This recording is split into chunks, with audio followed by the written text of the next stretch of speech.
మేము మమ్మల్ని ఏర్పరచుకొని ఉంటున్నావు ప్రభా. మా కొరకు కల్వరిశిలువలో క్రయం చెల్లించావు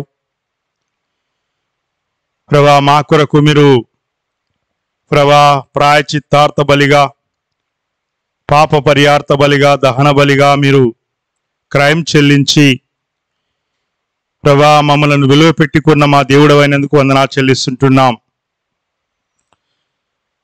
మమ్మలను ప్రేమించిన దేవుడవు ప్రభా, మీ రక్తం ద్వారా మమ్మలను కడిగిన దేవుడవు, మమ్మలను కూడా తండ్రి అయిన దేవుని ఒక రాజ్యంగా, యాజకులుగా చేసిన దేవుడవైనందుకు మీకెంతో వందనాలు చెల్లిస్తుంటున్నాం. మీ పిల్లలుగా మాకు ఇచ్చినటువంటి అధికారమును బట్టి వందనాలు చెల్లిస్తుంటున్నాం. ప్రియమైన తండ్రి, ఇట్టి గొప్ప ఆధిక్యతను బట్టి మీకు వందనాలు చెల్లిస్తుంటున్నాం ప్రభా. మరి ముఖ్యంగా మాకిచ్చిన రక్షణను బట్టి, మా జీవితంలో చేసిన ఉపకారములు, మేళ్ళన్నిటిని బట్టి కృతజ్ఞతాస్తులు చెల్లిస్తుంటున్నాం. మా ప్రభువైన యేసుక్రీస్తునందు మమ్మలను ఆశీర్వదించి ఆత్మ సంబంధమైన పరలోక ప్రతి ఆశీర్వాదాన్ని మాకు అనుగ్రహించినందుకు వందనాలు చెల్లిస్తుంటున్నాం తండ్రి. ముఖ్యంగా ప్రభా మరి తండ్రి, ఈ కూడిక కొరకు మేము ప్రార్థిస్తుంటున్నాం ప్రభా. మరి తండ్రి, పాటలు పాడనంటుండగా మీ సహాయాన్ని మేము కోరుకుంటున్నాం ప్రభా. మరి తండ్రి, వచ్చిన నీ బిడ్డలను బట్టి మీకు వందనాలు చెల్లిస్తుంటున్నాం. రానంటున్న నీ బిడ్డలను కూడా జ్ఞాపకం చేసుకునండి ప్రభా. మరి తండ్రి, మా మధ్యకు మీ దాసుని ప్రభా మరి తండ్రి, మరియు తిమోతి బ్రదర్ను బట్టి మీకు వందనాలు చెల్లిస్తుంటున్నాం ప్రభా. మరి తండ్రి, మీరే మీ దాసుని ద్వారా మాతో మీరు మాట్లాడండి. మీ సింహాసనం నుండి ప్రభా మీ యొక్క స్వరాన్ని వినిపించండి. మేము విని గ్రహించినట్లును మా హృదయంలో భద్రపరుచుకున్నట్లు సహాయం చేయండి. ఎన్నిక లేని వారము ప్రభా మరి తండ్రి, మమ్మలను కూడా మీ రెండవ రాకడ కొరకు సిద్ధపరచమని ప్రార్థిస్తుంటున్నాం. ప్రియమైన తండ్రి, మరియు ముఖ్యంగా ప్రభా ఈ యొక్క సాయంకాల సమయమున మేమందరము కూడా మీ సన్నిధానములో మీ మందిర సమృద్ధి చేత మమ్మలను తృప్తిపరచమని ప్రార్థిస్తుంటున్నాం. మీ సన్నిధి మాతో ఉంచమని ప్రార్థిస్తుంటున్నాం. ఇంతవరకు ప్రభా మీరు మా పట్ల, సంఘం పట్ల చేసిన మేలుపకారములన్నిటిని బట్టి కృతజ్ఞతాస్తులు చెల్లిస్తూ మీ సహాయాన్ని కోరుకుంటూ ప్రభువైన యేసుక్రీస్తు నామములో స్తుతించి ప్రార్థించి వేడుకుంటున్నాం తండ్రి. ఆమేన్.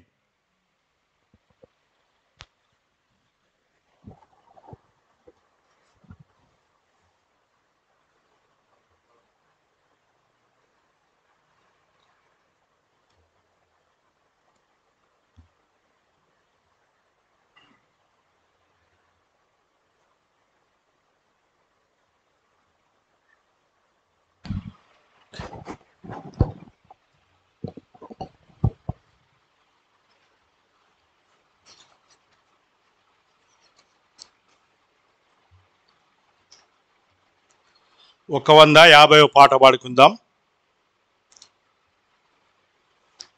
పాట సంఖ్య 150.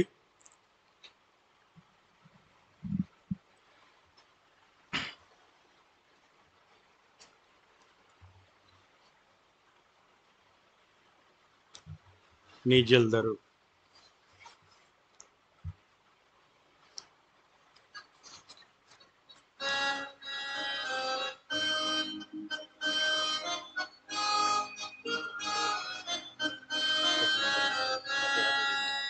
కొత్త బుక్కులు అయితే 152, 152. పాత బుక్కులు అయితే 150.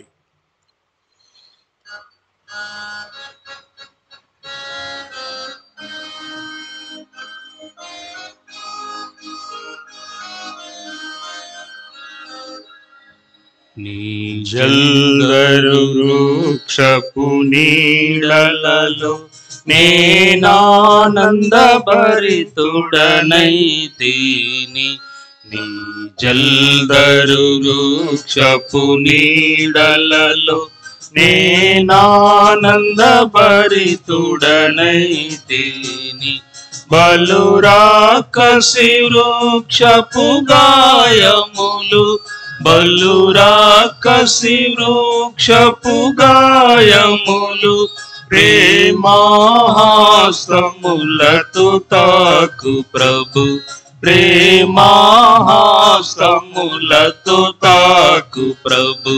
నీ జల్దరు వృక్షపు నీడలలో నేనానందభరితుడనైతిని, నా హృదయపు వాకిలి తీయుమని, పలు దినములు మంచులో నిలచితిని, నా హృదయపు వాకిలి తీయుమని, పలు దినములు మంచులో నిలచితివి.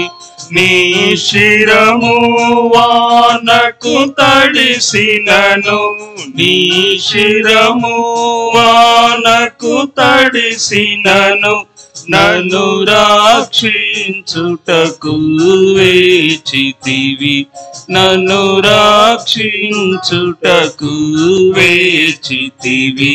నీ జల్దరు వృక్షపు నీడలలో నేనానందభరితుడనైతిని, నీ జల్దరు వృక్షపు నీడలలో నేనానందభరితుడనైతిని. ఓ ప్రియుడా, నా అతి సుందరుడా, ధవళవర్ణుడా, నా కతి ప్రియుడా, ఓ ప్రియుడా, నా కతి సుందరుడా, ధవళవర్ణుడా, నా కతి ప్రియుడా, వ్యసనాక్రాంతుడుగా మార్చబడి, వ్యసనాక్రాంతుడుగా మార్చబడి, నీ సొగసును నాకు నొసగితివి, నీ సొగసును నాకు నొసగితివి. నీ జల్దరు వృక్షపు నీడలలో నేనానందభరితుడనైతిని, నీ జల్దరు వృక్షపు నీడలలో నేనానందభరితుడనైతిని. నీ పరిమళ పుష్ప సుగంధములు నా రోత హృదయమును నింపినవి, నీ పరిమళ పుష్ప సుగంధములు నా రోత హృదయమును నింపినవి. ద్రాక్షారసధారల కన్న మరి, ద్రాక్షారసధారల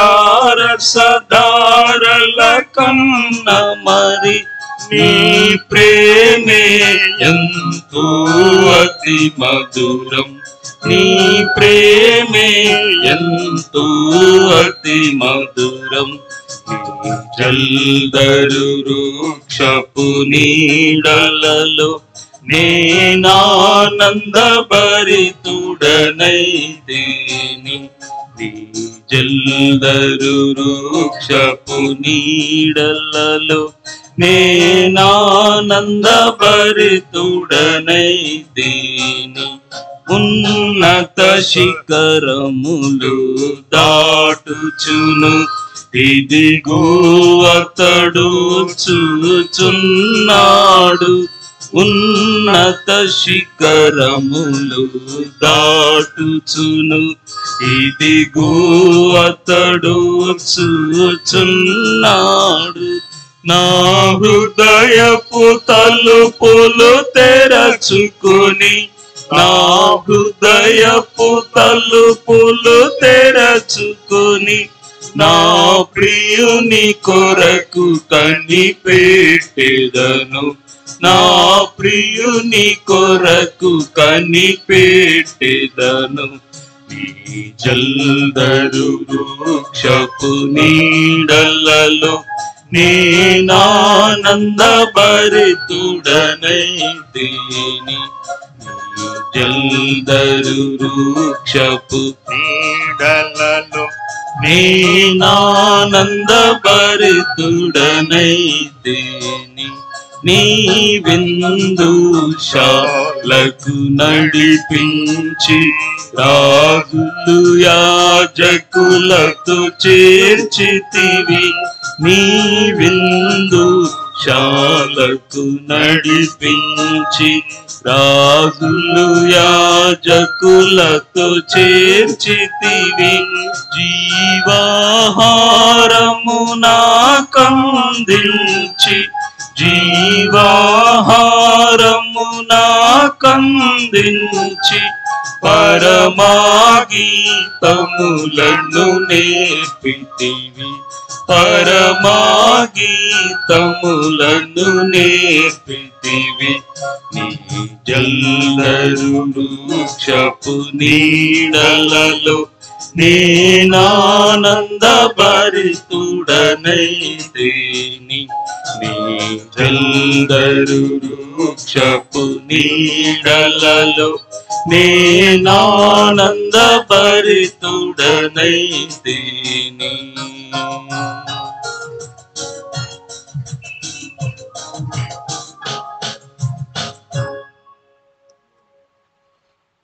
నాలుగు 470వ పాట పాడుకుందాం. నీ స్వరము వినిపించు. 470 481 కొత్త బుక్లో.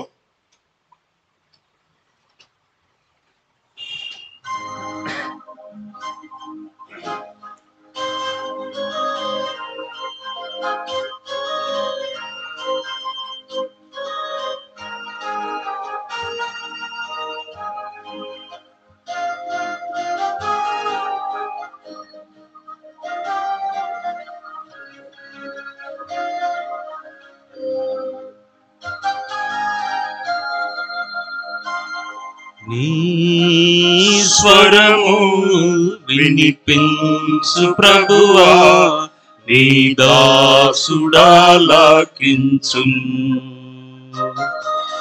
నీ స్వరము వినిపించు ప్రభువా నీ దాసుడాలాకించున్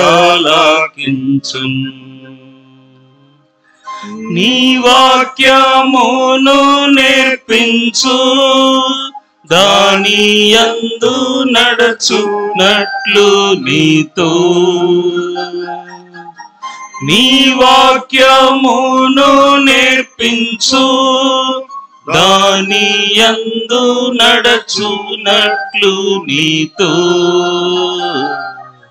నీ స్వరము వినిపించు ప్రభువా నీ దాసుడాలాకించున్ నీ స్వరము వినిపించు ప్రభువా నీ దాసుడాలాకించున్ ఉదయమునే లేచి నీ స్వరము వినుట నాకు ఎంతో మధురము ఉదయమునే లేచి నీ స్వరము వినుట నాకు ఎంతో మధురము దినమంతటి కొరకు నన్ను సిద్ధపరచు రక్షించు ఆపదల నుండి రక్షించు ఆపదల నుండి నీ స్వరము వినిపించు ప్రభువా నీ దాసుడాలాకించు నీ స్వరము వినిపించు ప్రభువా నీ దాసుడాలాకించు నీ వాక్యము చదివి నీ స్వరము వినుచు నేను సరిచేసి కొందు నీ వాక్యము చదివి నీ స్వరము వినుచు నేను సరి చేసి కొందు నీ మార్గములో నడుచునట్లుగా నేర్పించుము ఎల్లప్పుడు నేర్పించుము ఎల్లప్పుడు నీ స్వరము వినిపించు ప్రభువా నీ దాసుడాలకించు నీ స్వరము వినిపించు ప్రభువా నీ దాసుడాలకించు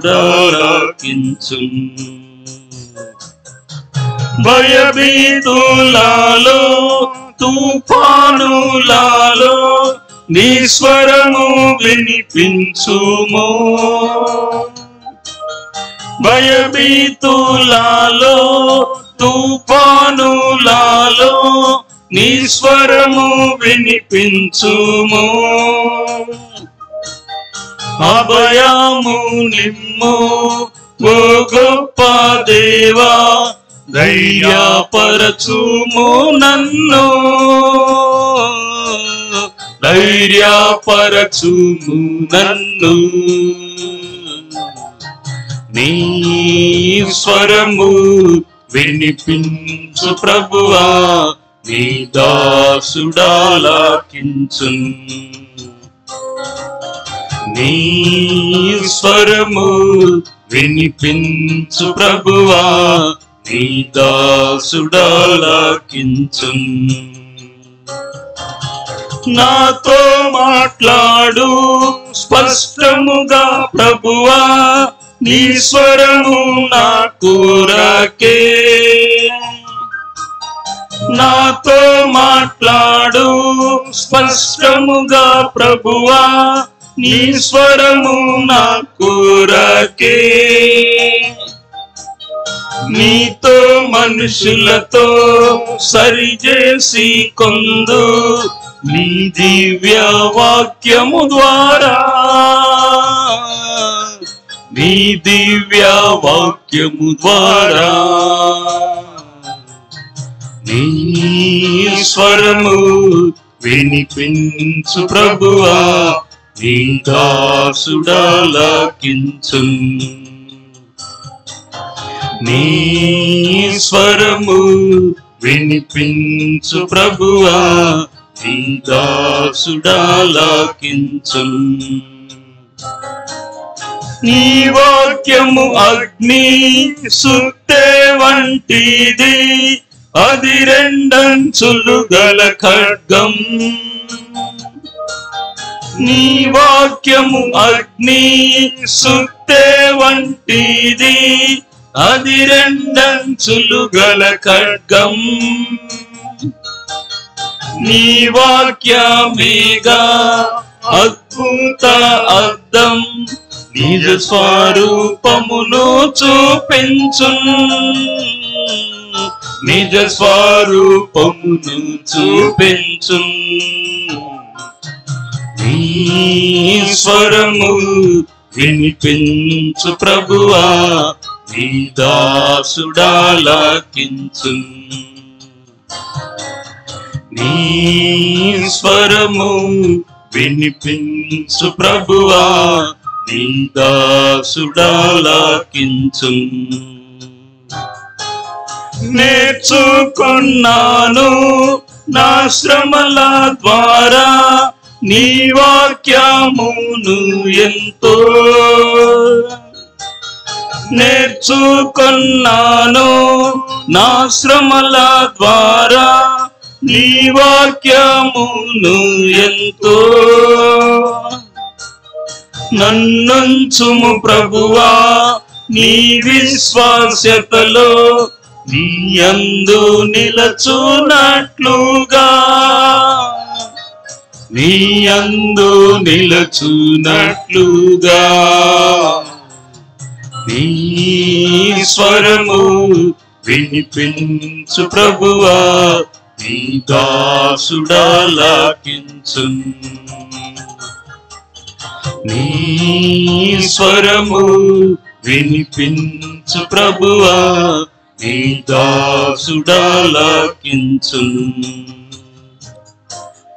నా హృదయములోని చెడు తలంపులను ఛేదించు నీ వాక్యము.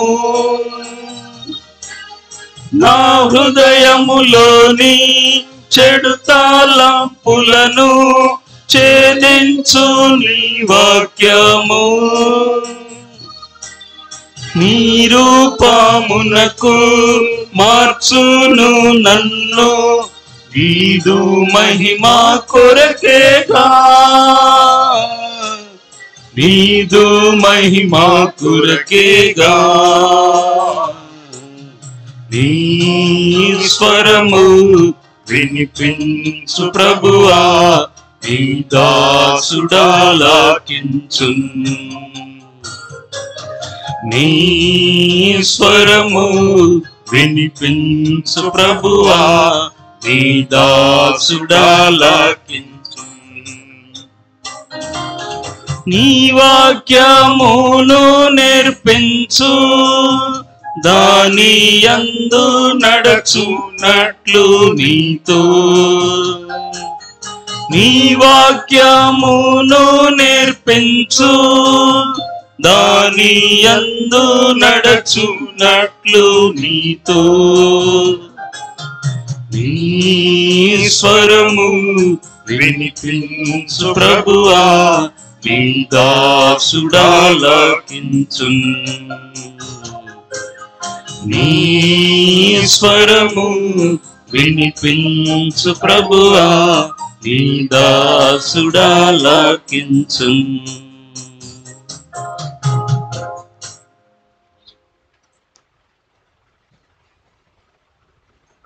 ప్రార్థన చేసుకుంటాం.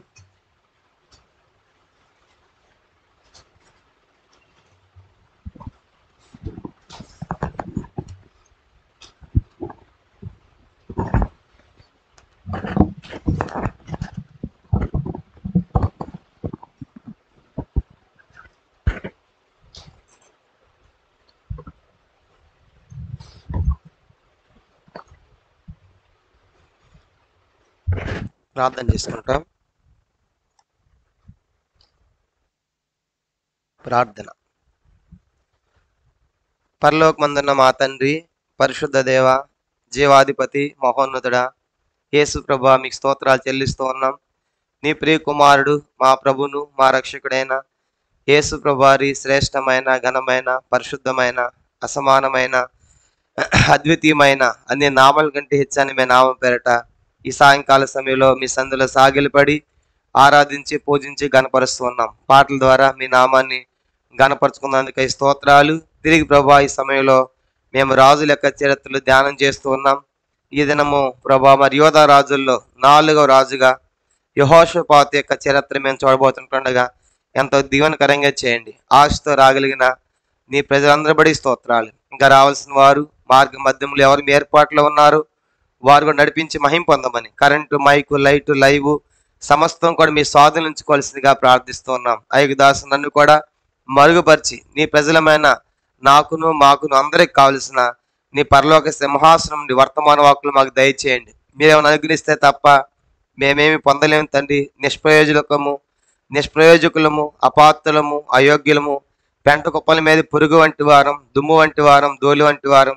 అలాంటి మమ్మల్ని జ్ఞాపకం చేసుకున్నందుకే మీ స్తోత్రాలు. విసరు వెళ్ళి మరలా తిరిగి గాలి తండ్రి రాని గాలి వంటి వారం అని, మంటి వంటి వారం అని ఒప్పుకుంటూ మహిమ యావత్తు నీకు ఆరోపించుకుంటూ మా ప్రతి బలహీనతను కూడా క్షమించండి. మీ రక్తంతో కడుగు శుద్ధి చేసి పవిత్రపరచమని, నూతనమైన పాత్రగా ప్రతిష్ఠించమని వందన స్తోత్రాలు చెల్లిస్తూ మీకు అప్పగించుకుంటూ యేసుక్రీస్తు వారి పరిశుద్ధమైన నామములో ప్రార్థించి స్తుతించి అతి వినమ్రగా వేడుకొనుచున్నాము తండ్రి.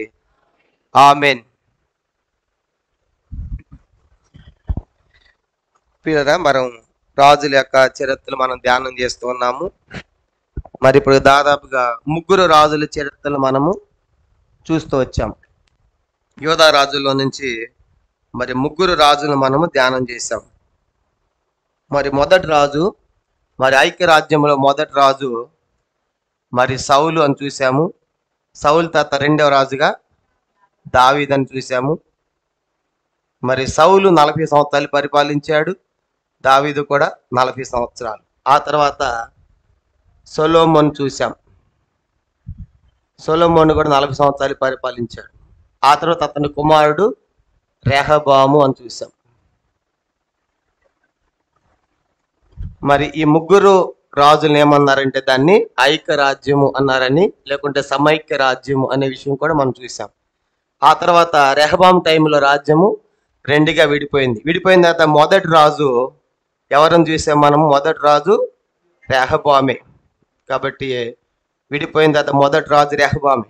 ఆ తర్వాత అతని కుమారుడు అబియాము, లేకుంటే అబియా. మూడవ రాజు అతని తర్వాత ఆసా అని మనం చూసాం. నాలుగవ రాజు ఈరోజు యెహోషాపాతు. దీన్ని యోధా రాజ్యము అన్నారని చూసాం. దీన్ని యోధా రాజ్యము. ఇది 2 గోత్రాలు. ఇది ఇశ్రాయేలు రాజ్యము.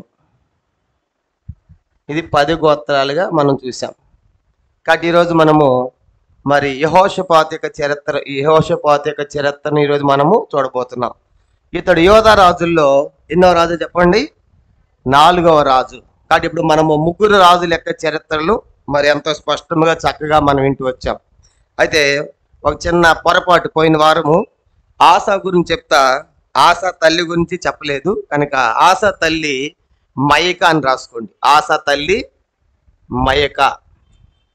ఇది పొరపాటు చెప్పాము, దయచేసి క్షమించి సరి చేసుకున్నాం. ఆసా తల్లి మయకా.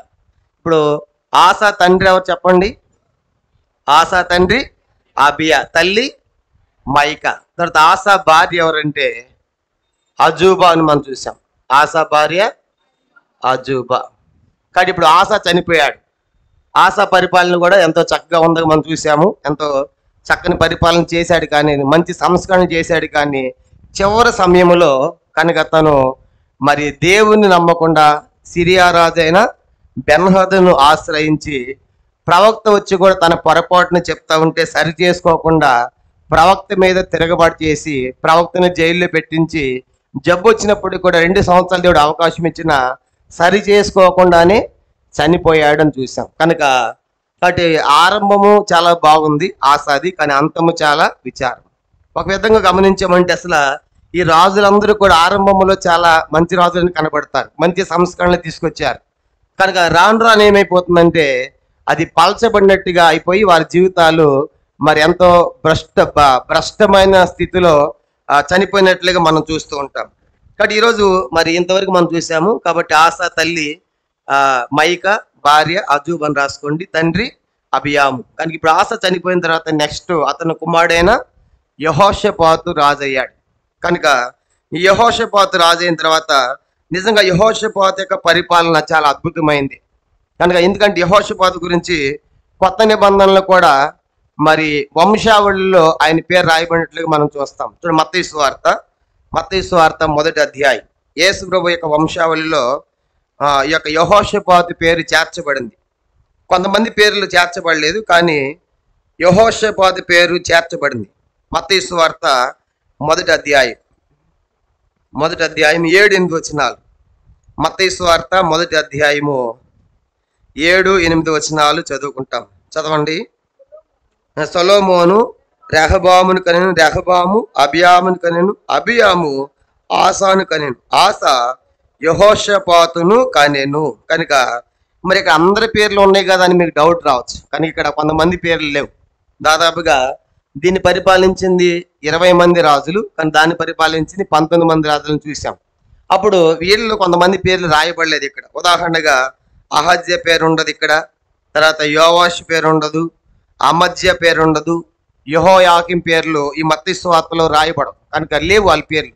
అంటే ఒక విధంగా పరిశుద్ధాత్మ దేవుడే వారి పేర్లను ఇక్కడ లేకుండా చేశాడు. కానీ యెహోషాపాతు పేరు మాత్రము కొత్త నిబంధనలో యేసులకు వంశావళిలో చేర్చబడటానికి ప్రభు ఇష్టపడ్డాడు. కాబట్టి ఈ కొత్త నిబంధనలో కూడా ఆయన పేరు మనం చూస్తాం. కాబట్టి యెహోషాపాతు గురించి మనం చూస్తాం. ఇంకో మాట చెప్పాలంటే యెహోషాపాతు ఒక విధంగా మరి యథార్థవంతుడిగానే పరిపాలించాడు. ఇతనికి ఏమని పేరు పెట్టవచ్చు అంటే యథార్థవంతుడు. అతని జీవితం అంతా మనం చూసామంటే అతని పరిపాలన, అతను చేసిన సంస్కరణలు, దేశము ఎలా పరిపాలించాడంటే ఒక మంచి యథార్థవంతుడిగానే మనకు కనబడతాడు కనుక ఆరంభంలో. కాబట్టి యథార్థవంతుని యెహోషాపాతు అని రాసుకుంటాము, కానీ ముగింపు మాత్రము చాలా విచారంగానే ముగించబడుతుంది కనుక ఆ సరి చేసుకోకుండానే చనిపోయినట్లుగా మనకు కనబడుతుంది. సరిగా మనం మన పాఠంలోకి వెళ్ళినట్లయితే మన అంశంలోకి యెహోషాపాతు గురించి మనము చూడాలంటే మరి ప్రధానంగా 3 పుస్తకాల్లో రాయబడింది. మొదటి రాజుల గ్రంథము. ఇతని గురించి మనకి ఎక్కడెక్కడ రాయబడిందంటే మొదటి రాజుల గ్రంథము 22వ అధ్యాయం.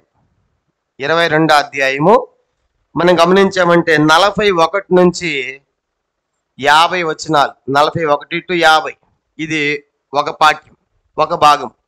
రెండవ భాగము రెండవ రాజులు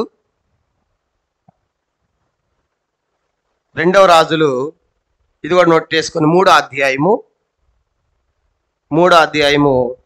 4వ వచనం నుండి 27వ వచనం వరకు ఈ భాగంలో కూడా రెండవదిగా యెహోషాపాతు గురించి మనం చూస్తాం. 3వ భాగంగా 2వ దినవృత్తాంతములు, 2 Chronicles, 2వ దినవృత్తాంతములు 17, 18, 19, 20 అధ్యాయాలు. తర్వాత 21వ అధ్యాయము మొదటి వచనంలో కూడా ఉంటుంది అతని గురించి, చనిపోయింది రాయబడింది. కాబట్టి ఈ భాగాలన్నీ చూసారంటే యెహోషాపాతు గురించి మనం చూస్తాం. మొదటిది ఎక్కడ చెప్పండి? మొదటి రాజులు 22వ అధ్యాయం 41 నుంచి 50 వచనాల్లోను.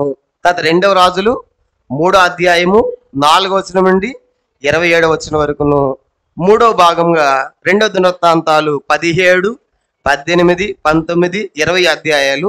21వ అధ్యాయంలో కూడా మొదటి వచనంలో కూడా ఉంటుంది అతను చనిపోయి పాతి పెట్టబడిన సందర్భం. కనుక ఇవన్నీ చదివారంటే యెహోషాపాతు యొక్క చరిత్ర మనకు అర్థమవుతుంది. కాబట్టి ఇవన్నీ కూడా నోట్ చేసుకుని మీ తర్వాత ఇవి చదవాలని మనం చేస్తున్నాం.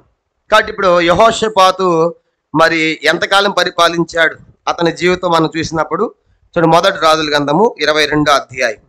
మొదటి రాజులు 22వ అధ్యాయం. మొదటి రాజుల గ్రంథము 22వ అధ్యాయము 41వ వచనాన్ని చదువుకుంటాం. మొదటి రాజులు 22వ అధ్యాయము చూడండి 41వ వచనం. అందరం కలిసి చదువుతాం. మొదటి రాజుల గ్రంథము మొదటి రాజులు 22వ అధ్యాయము 41వ వచనం చదవండి. ఆసా కుమారుడైన యెహోషాపాతు ఇశ్రాయేలు రాజైన ఆహాబు ఏలుబడిలో 4వ సంవత్సరమందు యోదాను ఏలనారంభించెను. యెహోషాపాతు ఏలనారంభించినప్పుడు అతడు 35 ఏండ్ల వాడై యెరూషలేములో 25 ఏండ్లు ఏలెను. అతని తల్లి పేరు అజూబా, ఆమె షిల్హి కుమార్తె అయి ఉండెను. చూసామండి. ఇప్పుడు ఇతడు ఎన్ని సంవత్సరాలు పరిపాలించాడంట చెప్పండి. యెహోషాపాతు ఎంతకాలం పరిపాలించాడు? 25 సంవత్సరాలు. అతని పరిపాలన కాలము 25 సంవత్సరాలు. తర్వాత ఎంత వయసులో వచ్చాడు ఆయన రాజ్యానికి? 35 ఏండ్ల వయసులో రాజ్యానికి వచ్చాడు, 30 సంవత్సరాల టైంలో. తర్వాత అతని తల్లి పేరు అజూబా. ఇంత చూసాం కదా. ఇగో ఆసాకి ఈమె భార్య అని చూసాం. ఆసాకి భార్య, యెహోషాపాతుకేమో తల్లి. కాబట్టి అజూబా తండ్రి. యెహోషాపాతు తండ్రి ఎవరు? ఆసా. కనుక తండ్రి ఆసా అని రాసుకోండి, తల్లి అజూబా. యెహోషాపాతు తండ్రి ఆసా, తల్లి అజూబా అని రాసుకోండి. 25 సంవత్సరాలు పరిపాలించాడు. పరిపాలన కాలం మొత్తం కూడా అతను 35వ సంవత్సరం రాజ్యానికి వచ్చాడు. ఇంకో విషయం ఏంటంటే మరి యెహోషాపాతు టైంలో ఇశ్రాయేల్ దేశంలో ఎవరు రాజుగా ఉన్నారు? ఇక్కడ ఎవరు రాజుగా ఉన్నారంటే ఆహాబు. ఎవరంట? ఆహాబు. ఇక్కడ యెహోషాపాతు పరిపాలిస్తున్నాడు. అదే టైంలో ఇక్కడ రాజు ఎవరు ఇశ్రాయేల్ దేశానికి? ఆహాబు అని గుర్తుపెట్టుకోండి. కనుక ఆహాబు. ఆహాబు భార్య పేరేంటి? యెజబెల్. ఆహాబు కూతురి పేరేంటి చెప్పండి? ఆహాబు భార్య పేరు యెజబెల్. యెజబెల్ కూతురి పేరు ఏంటంటే అతల్య. చెప్పండి, ఏం పేరంట? అతల్య. కాబట్టి ఇక్కడ యెహోషాపాతు రాజుగా ఉన్నాడు యోధా రాజ్యానికి. ఇశ్రాయేల్ రాజ్యానికి ఏమో ఆహాబు రాజుగా ఉన్నాడు. ఆహాబు భార్య పేరు యెజబేలు, అతని కుమార్తె పేరు అతల్య అని గుర్తుపెట్టుకుంటాం. కాబట్టి ఇప్పుడు ఇది క్లుప్తంగా యెహోషాపాతు యొక్క చరిత్ర, అతని యొక్క పూర్వ సంగతులు. తల్లి తండ్రి ఆసాని, తల్లి అజూబాని మనం చూసాము. 20 సంవత్సరాలు పరిపాలించడం చూసాము. 35 సంవత్సరాలు రాజ్యానికి వచ్చాడని చూసాము. ఈ భాగాలన్నింటిలో ఈ 3 భాగాల్లో కూడా తన చరిత్ర ఉందని చూసాము. ఇతను రాజుగా ఉన్నప్పుడు యెహోషాపాతు అటు ఇశ్రాయేల్ దేశానికి ఆహాబు రాజుగా ఉన్నాడని చూసాం. ఇప్పుడు యెహోషాపాతు యొక్క జీవిత చరిత్రను మనం ఎంటర్ అవుతాం. చూడండి, ఎక్కువ ఇక్కడ ఉంది కాబట్టి దినవృత్తాంతంలో ఇదే మనం చూస్తాం. మిగతా మీరు చదువుకోండి, ఇది మాత్రం ఎక్స్ప్లెయిన్ చేస్తాం. అన్ని ఒకే దగ్గర ఉంటాయి కనుక కొన్ని అవసరమైన సంగతులకి అక్కడికి వెళ్తాం. కాబట్టి ఎక్కువ ఇక్కడ ఉంది కాబట్టి ఇప్పుడు ఎక్కడికి వెళ్ళాలి? మనం మొదటి దినవృత్తాంతాలు ఎక్కడికి వెళ్ళాలి? క్షమించండి, 2వ దినవృత్తాంతాలు 17 అధ్యాయానికి వెళ్తాం. అక్కడ రండి. 2వ దినవృత్తాంతాలు 17 అధ్యాయము. 2వ దినవృత్తాంతాలు 17 అధ్యాయము 16 అధ్యాయం చివరి వచనం చూడండి. 16 అధ్యాయం చివరి వచనంలో ఆసా చనిపోయి సమాధి అతను తన కొరకు తొలిపించుకున్న సమాధిని అతను పాతి పెట్టిరి ఆసాని. అది అయిపోయింది. 17 అధ్యాయం ఆరంభం. 2వ దినవృత్తాంతములు 17 అధ్యాయం 1వ వచనం చదవండి. తరువాత అతనికి బదులుగా, అంటే అతనికంటే ఎవరికి బదులుగా? ఆసాకు బదులుగా అతని కుమారుడైన యెహోషాపాతు రాజై ఇశ్రాయేలు తన మీదకి రాకుండా తన రాజ్యమును బలపరుచుకొనెను. కనుక ఇప్పుడు మనం చూసామంటే ఇప్పుడు అతను రాజు అయ్యాడు. రాజు అయిన తర్వాత అతను చేస్తున్న పని ఏంటంటే చెప్పండి, ఏం చేస్తున్నాడు? తన రాజ్యాన్ని ఎవరు రాకుండా, అంటే ఇశ్రాయేల్ నాకు రాజు ఎవరని చెప్పని చెప్పండి. ఇక్కడ వీళ్ళు ఈ ఇశ్రాయేలీలు వీళ్ళ మీదగా దాడి చేస్తారేమో రాకుండా ఏం చేస్తున్నాడంటే రాజు అయిన తర్వాత మొట్టమొదట తన రాజ్యాన్ని ఏం చేసుకుంటున్నాడు? బలపరుస్తున్నాడు. కనుక వాళ్ళు దాడి చేయకుండా, యుద్ధం చేయకుండా కానీ తన రాజ్యం ఎలా చేస్తున్నాడు? సైన్యాన్ని కూడా. కనుక మొట్టమొదటిగా రాజ్యాన్ని బలపరిచాడు. శత్రువులు రాకుండా. కాబట్టి అంతే కదా, ఒక రాజ్యం స్థిరంగా ఉండాలంటే మొట్టమొదట రాజ్యము దేశము క్షేమంగా ఉండాలి. కనుక అప్పుడే అతని సింహాసనము స్థిరంగా ఉంటుంది. కాబట్టి అతడు రాజుని వెంటనే తన రాజ్యాన్ని బలపరుచుకుంటున్నాడు. తర్వాత 2వ వచనం చూడండి. అతడు యోధా దేశంలోని ప్రాకారపురములన్నిటి యందును సైన్యములను ఉంచి యోధా దేశమందు తన తండ్రైన ఆసా పట్టుకున్న ఎఫ్రాయిము పట్టణములందును కావలి బలములను ఉంచెను. కానీ ఇప్పుడు రాజ్యాన్ని బలపరుచుకుంటున్నాడంటే ఎట్లా బలపరుచుకుంటున్నాడు రాజ్యాన్ని? అతడు పట్టణంలోని ప్రాకారపురములు అన్నిట్లో ఎవరిని పెట్టాడంట? కావలు, అంటే సైన్యాన్ని పెట్టాడు. రెండవది ఏం చేశాడు చెప్పండి? సైన్యము. కనుక సైన్యం అన్ని పట్టణాల్లో కూడా సైన్యాన్ని పెట్టాడు, శత్రువు రాకుండా. మనకు కూడా చూడండి, బోర్డర్స్ లో మొత్తం సిక్కిము, అరుణాచల్ ప్రదేశ్, మిజోరాం ఇట్లా బోర్డర్స్ అంతా కూడా ఏముంటుంది? అంతా కూడా మిలిటరీ ఉంటుంది. ఎందుకు? శత్రువు రాకుండా సైన్యం ఉంటుంది కాబట్టి బార్డర్స్ లో. కనుక శత్రువు ఎక్కడ ఎంటర్ కాకుండా, వేరే దేశస్తులు మన దేశానికి రాకుండా ఆ సైన్యం ఎలా మన దేశాన్ని ప్రొటెక్ట్ చేస్తుందో కాపాడుతున్నారు. అలాగే ఇతడు కూడా పట్టణంలోని ప్రాకారము అన్నిటిలో కూడా తన తండ్రి ఏ పట్టణం అయితే సంపాదించాడో, కాపాడుకొచ్చాడో, ఆక్రమించాడు, అవన్నిట్లో కూడా కావలి బలములను అంటే సైన్యాలను పెట్టాడు. కాబట్టి ఆ సైన్యాలను పెట్టి రాజ్యాన్ని బలపరిచాడు. అంత మాత్రమే కాదంట, ఇంకా అద్భుతమైన సంస్కరణలు చేశాడు ఇతడు. చూడండి ఏం చేశాడు? 3వ వచనం. యెహోవా అతనికి సహాయుడై ఉండగా, అందరూ అండలు చేసుకోవాలి. కనుక ఇతనికి ఎవరు సహాయం చేస్తున్నాడంట? చూడండి, కనుక మనుషులు కాదంట. ఎవరు ఇతనికి? యెహోషాపాతుకి యెహోవా సహాయుడై ఉండగా దేవుడే తనకి సహాయపడుతున్నాడు. ఎంత అద్భుతం చూడండి. కనుక ఇంతకు అందుకే చెప్పాను, యెహోషువ అంటే ఎలాంటి వాడని చెప్పాము? యథార్థవంతుడని. యథార్థవంతుడిగా ఆరంభం ఉంది కాబట్టి అతని యథార్థతను బట్టి యెహోవా అతనికి సహాయపడుతున్నాడు. ఇంక దేవుడే సహాయం అయితే ఇంకెలా ఉంటుంది చూడండి. దేవుని సహాయం మనకు అందితే మనకు భయం ఎందుకు ఉంటుంది?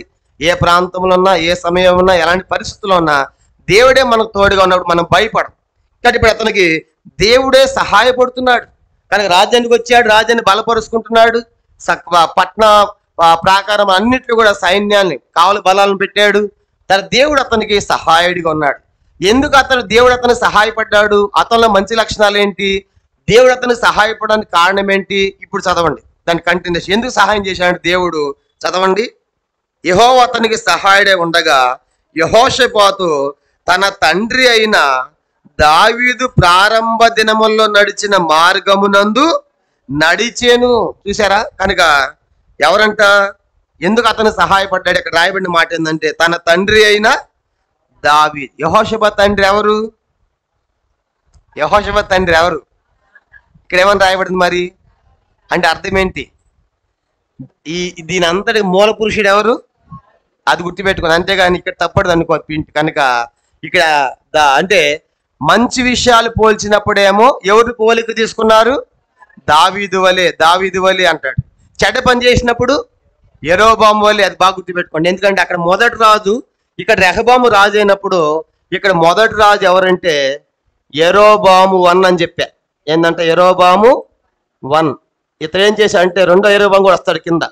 అయ్యో మొదటి యెరోబాము ఏం చేశాడంటే రాజు అయిన తర్వాత ఇక్కడ యెరూషలేము ఉంది, యాజకులు ఉన్నారు, మందిరం ఉంది, అందరు ఇశ్రాయేలు ప్రజలు 12 గోత్రాల వాళ్ళు ఇక్కడికి వెళ్తారని చెప్పేసి ఇక్కడ దానులో బేతేల్లో అంటే మొదటి పై వరకు ఉన్నటువంటి 10 గోత్రాల వారికి కూడా 2 ప్లేసుల్లో దాను బేతేల్ అనేటువంటి ప్లేసుల్లో బయలుదేరి విగ్రహాలు పెట్టి ఇదే మన దేవుడు, ఇది ఐగుప్తుని విడిపించిందని దానికి ధూపం వేశాడు. అప్పుడు మిగతా వచ్చిన రాజులందరూ కూడా దాన్నే ప్రామాణికంగా తీసుకుని అనుసరించారు. అందుకే యెరోబాము చేసిన పాపం అనే మాట రాయబడింది. కాబట్టి అందుకే ఇక్కడ తప్పు చేసిన వాళ్ళందరూ పోల్చినప్పుడు ఎవరితో పోలుస్తాడు? యెరోబాము అంటాడు. ఇక్కడ మంచి చేసినప్పుడు ఎవరిని పోలుస్తాడు? దావీదు. అంటే దావీదు ఇతని తండ్రి ఆసయే, కానీ మూలంగా తీసుకునే దావీదుని. కాబట్టి ఇతడు దావీదులాగా ఎట్లా పరిపాలించాడంట? అందుకే దేవుడు అతనికి సహాయుడిగా ఉన్నాడు అని గుర్తుపెట్టుకోండి. చూడండి, ఇంకా ముందుకు వెళ్ళామంటే మనము ఏదైనా చరిత్ర పెద్దది కాబట్టి త్వరగా కొంచెం ముందుకు వెళ్తాం. చూడండి, అతడు 3వ వచనంలో 3వ వచనం ప్రారంభ దినములు నడిచిన మార్గమందు నడిచెను. దావీదులాగా యథార్థంగా నడిచా అంట ఆ ప్రారంభ దినాల్లో. ఇప్పుడు 4వ వచనం చూడండి. 4వ వచనం బయలుదేవతను ఆశ్రయింపక తన తండ్రి దేవుని ఆశ్రయించుచు ఇశ్రాయేలు వారి చర్యలను వెంబడింపగా ఆయన ఆజ్ఞను అనుసరించెను. కనుక యెహోవా అతనికి సహాయుడై. ఇప్పుడు చెప్పండి ఎందుకు అతని సహాయంగా ఉన్నాడంటే మనం చూసామంటే ఇతను అద్భుతమైన సంగతి ఏంటంటే ఇతడు బయలుదేవతను ఏం చేయలేదంట? బయలుదేవతను ఆశ్రయించలేదు. ఎక్కడున్న వాళ్ళు చెప్పా కనుక ఏం ఆశ్రయించారు? వాళ్ళంతా కూడా దేవతను ఆశ్రయించారు. కానీ ఇతడు బయలుదేవతను ఆశ్రయించలేదు, దేవుణ్ణి ఆశ్రయించాడు. ఇంకా రాయబడిన మాట ఏంటంటే ఇశ్రాయేలు వారి చర్యలను, అంటే ఏంటి? ఇశ్రాయేలు వారు ఏ చర్యలు చేస్తున్నారు? ఇక్కడ ఆయన 10 గోత్రాలు వారు ఎవరిని పూజిస్తున్నారు? దానులోను బేతేలు ఉన్నటువంటి దేవతలు పూజిస్తారు. కాబట్టి వారి చర్యలు అనుసరించలేదు. కానీ అందుకే దేవుడు ఇతడు బయలును ఆశ్రయించలేదు కాబట్టి దేవుణ్ణి ఆశ్రయించాడు. కాబట్టి ఇశ్రాయేలు వారిలాగా అలాంటి చర్యలు అనుసరించలేదు. కాబట్టి యెహోషాపాతు నాకు తోడే. చూసారా? అందుకే దేవుడు ఆయనకు తోడే ఉన్నాడు. అందుకే చెప్పి మొట్టమొదటి యెహోషువ అనగా యథార్థంగా జీవించిన వ్యక్తిగా మనం చూస్తాం. కాబట్టి ఇప్పుడు ఇట్లా వాళ్ళలాగా దేవుని విడిచిపెట్టలేదు. దావీదులాగా ప్రారంభ దినాల్లో దావీదు ఎలా నడిచాడు, ఇతడు కూడా ప్రారంభ దినాల్లో దావీదులాగా ఉన్నాడు. కాబట్టి రాజ్యానికి వచ్చాడు, రాజ్యాన్ని బలపరుస్తున్నాడు, పట్టణాలన్నింటిలో కావలి సైన్యాలను పెట్టాడు. దేవుడు అతనికి సహాయుడుగా ఉన్నాడు. ఎందుకు సహాయుడుగా ఉన్నాడంటే చెప్పండి, బయలును ఆశ్రయించలేదు, యెహోవాను ఆశ్రయించాడు. ఇశ్రాయేలు వారి చర్యలాగా ఇశ్రాయేలు వారి వలె ఆ దేవతలను ఆశ్రయించలేదు. కాబట్టి యెహోవా అతనికి తోడుగా ఉన్నాడు. ఇంకా మనం ముందుకెళ్ళామంటే ఇంకా అతను అద్భుతమైన సంగతులు చూడండి. ఇంకా మనం ముందుకెళ్తే ఏమని రాయబడింది? ఇప్పుడు 5వ వచనం 5 చదవండి. కాబట్టి యెహోవా అతని చేత రాజ్యమును స్థిరపరిచెను. కానీ ఇప్పుడు రాజ్యం ఏమైందంట? స్థిరమైపోయింది. ఎవరికి స్థిరమైంది? రాజ్యం. చూసారా? కనుక సైన్యం ఉంది, కావలి బలాలు పెట్టాడు, పట్టణాలన్నింటిలో దేవుడే సహాయపడుతున్నాడు. బయలు ఆశ్రయించలేదు, యెహోవాను ఆశ్రయించాడు. ఇశ్రాయేలు చర్యలు ఇతను చేయట్లేదు కాబట్టి దేవుడు అతనికి రాజ్యాన్ని స్థిరపరిచాడు. ఇలాంటి వాడు ఉండాలని చెప్పేసి దేవుడు అతను ఆస్వాదించాడు. కాబట్టి ఇప్పుడు అతని రాజ్యము స్థిరమైంది. ఎప్పుడైతే రాజ్యము స్థిరమైందో యెహోషాపాతుకి ఏం జరిగిందంట? చూడండి 5వ వచనం. కాబట్టి యెహోవా అతని చేత రాజ్యమును స్థిరపరిచెను. యోధా వారందరూ యెహోషాపాతునకు పన్ను ఇచ్చుచుండిరి. అతనికి ఐశ్వర్యమును ఘనతయు మెండుగా కలిగెను. కాబట్టి ఇప్పుడు ఎప్పుడైతే అతనికి రాజ్యం స్థిరమైపోయిందో, ఇవన్నీ అద్భుతమైన లక్షణాలు చూసినప్పుడు ప్రజలు కూడా ఏం కడుతున్నారంట? పన్నులు కడితే దేశానికి ఏముంటుంది? ట్యాక్స్ పన్నులు ఎక్కువ వస్తూ ఉంటే, డబ్బు ఎక్కువ వస్తూ ఉంటే దేశం అభివృద్ధి అన్నట్ట, లోట్లో ఉన్నట్ల. అభివృద్ధి పదమే కదా. కనుక ఇప్పుడు జిఎస్టీ ఎన్నో ట్యాక్స్లు ఇస్తున్నారు. కనుక ఇది అభివృద్ధి లేకపోయినా మొత్తం లాగుతున్నారు. కానీ యెహోషాపాతు టైంలో అట్లా లేదు. కనుక అందరూ పన్ను కడుతున్నారంట. పన్ను ఎక్కువ కడుతున్నారు కాబట్టి, డబ్బు ఎక్కువ వచ్చేస్తుంది కాబట్టి అతనికి అభివృద్ధి, ఐశ్వర్యము, ఘనత అన్ని కలుగుతుంది. కనుక ఇలాంటి పరిపాలన ఎంత అద్భుతంగా ఉందని అందరూ చెప్పుకుంటున్నారు యెహోషా గురించి. కనుక అతనికి అందరూ పన్ను కడుతున్నారు, ఎవరు కూడా పన్నులు కట్టడం లేదు. కాబట్టి అందరూ పన్ను మానేసే వాళ్ళు ఎవరు లేరు, అందరూ పన్ను కట్టారు. అతనికి ఐశ్వర్యమును ఘనతయు మెండుగా.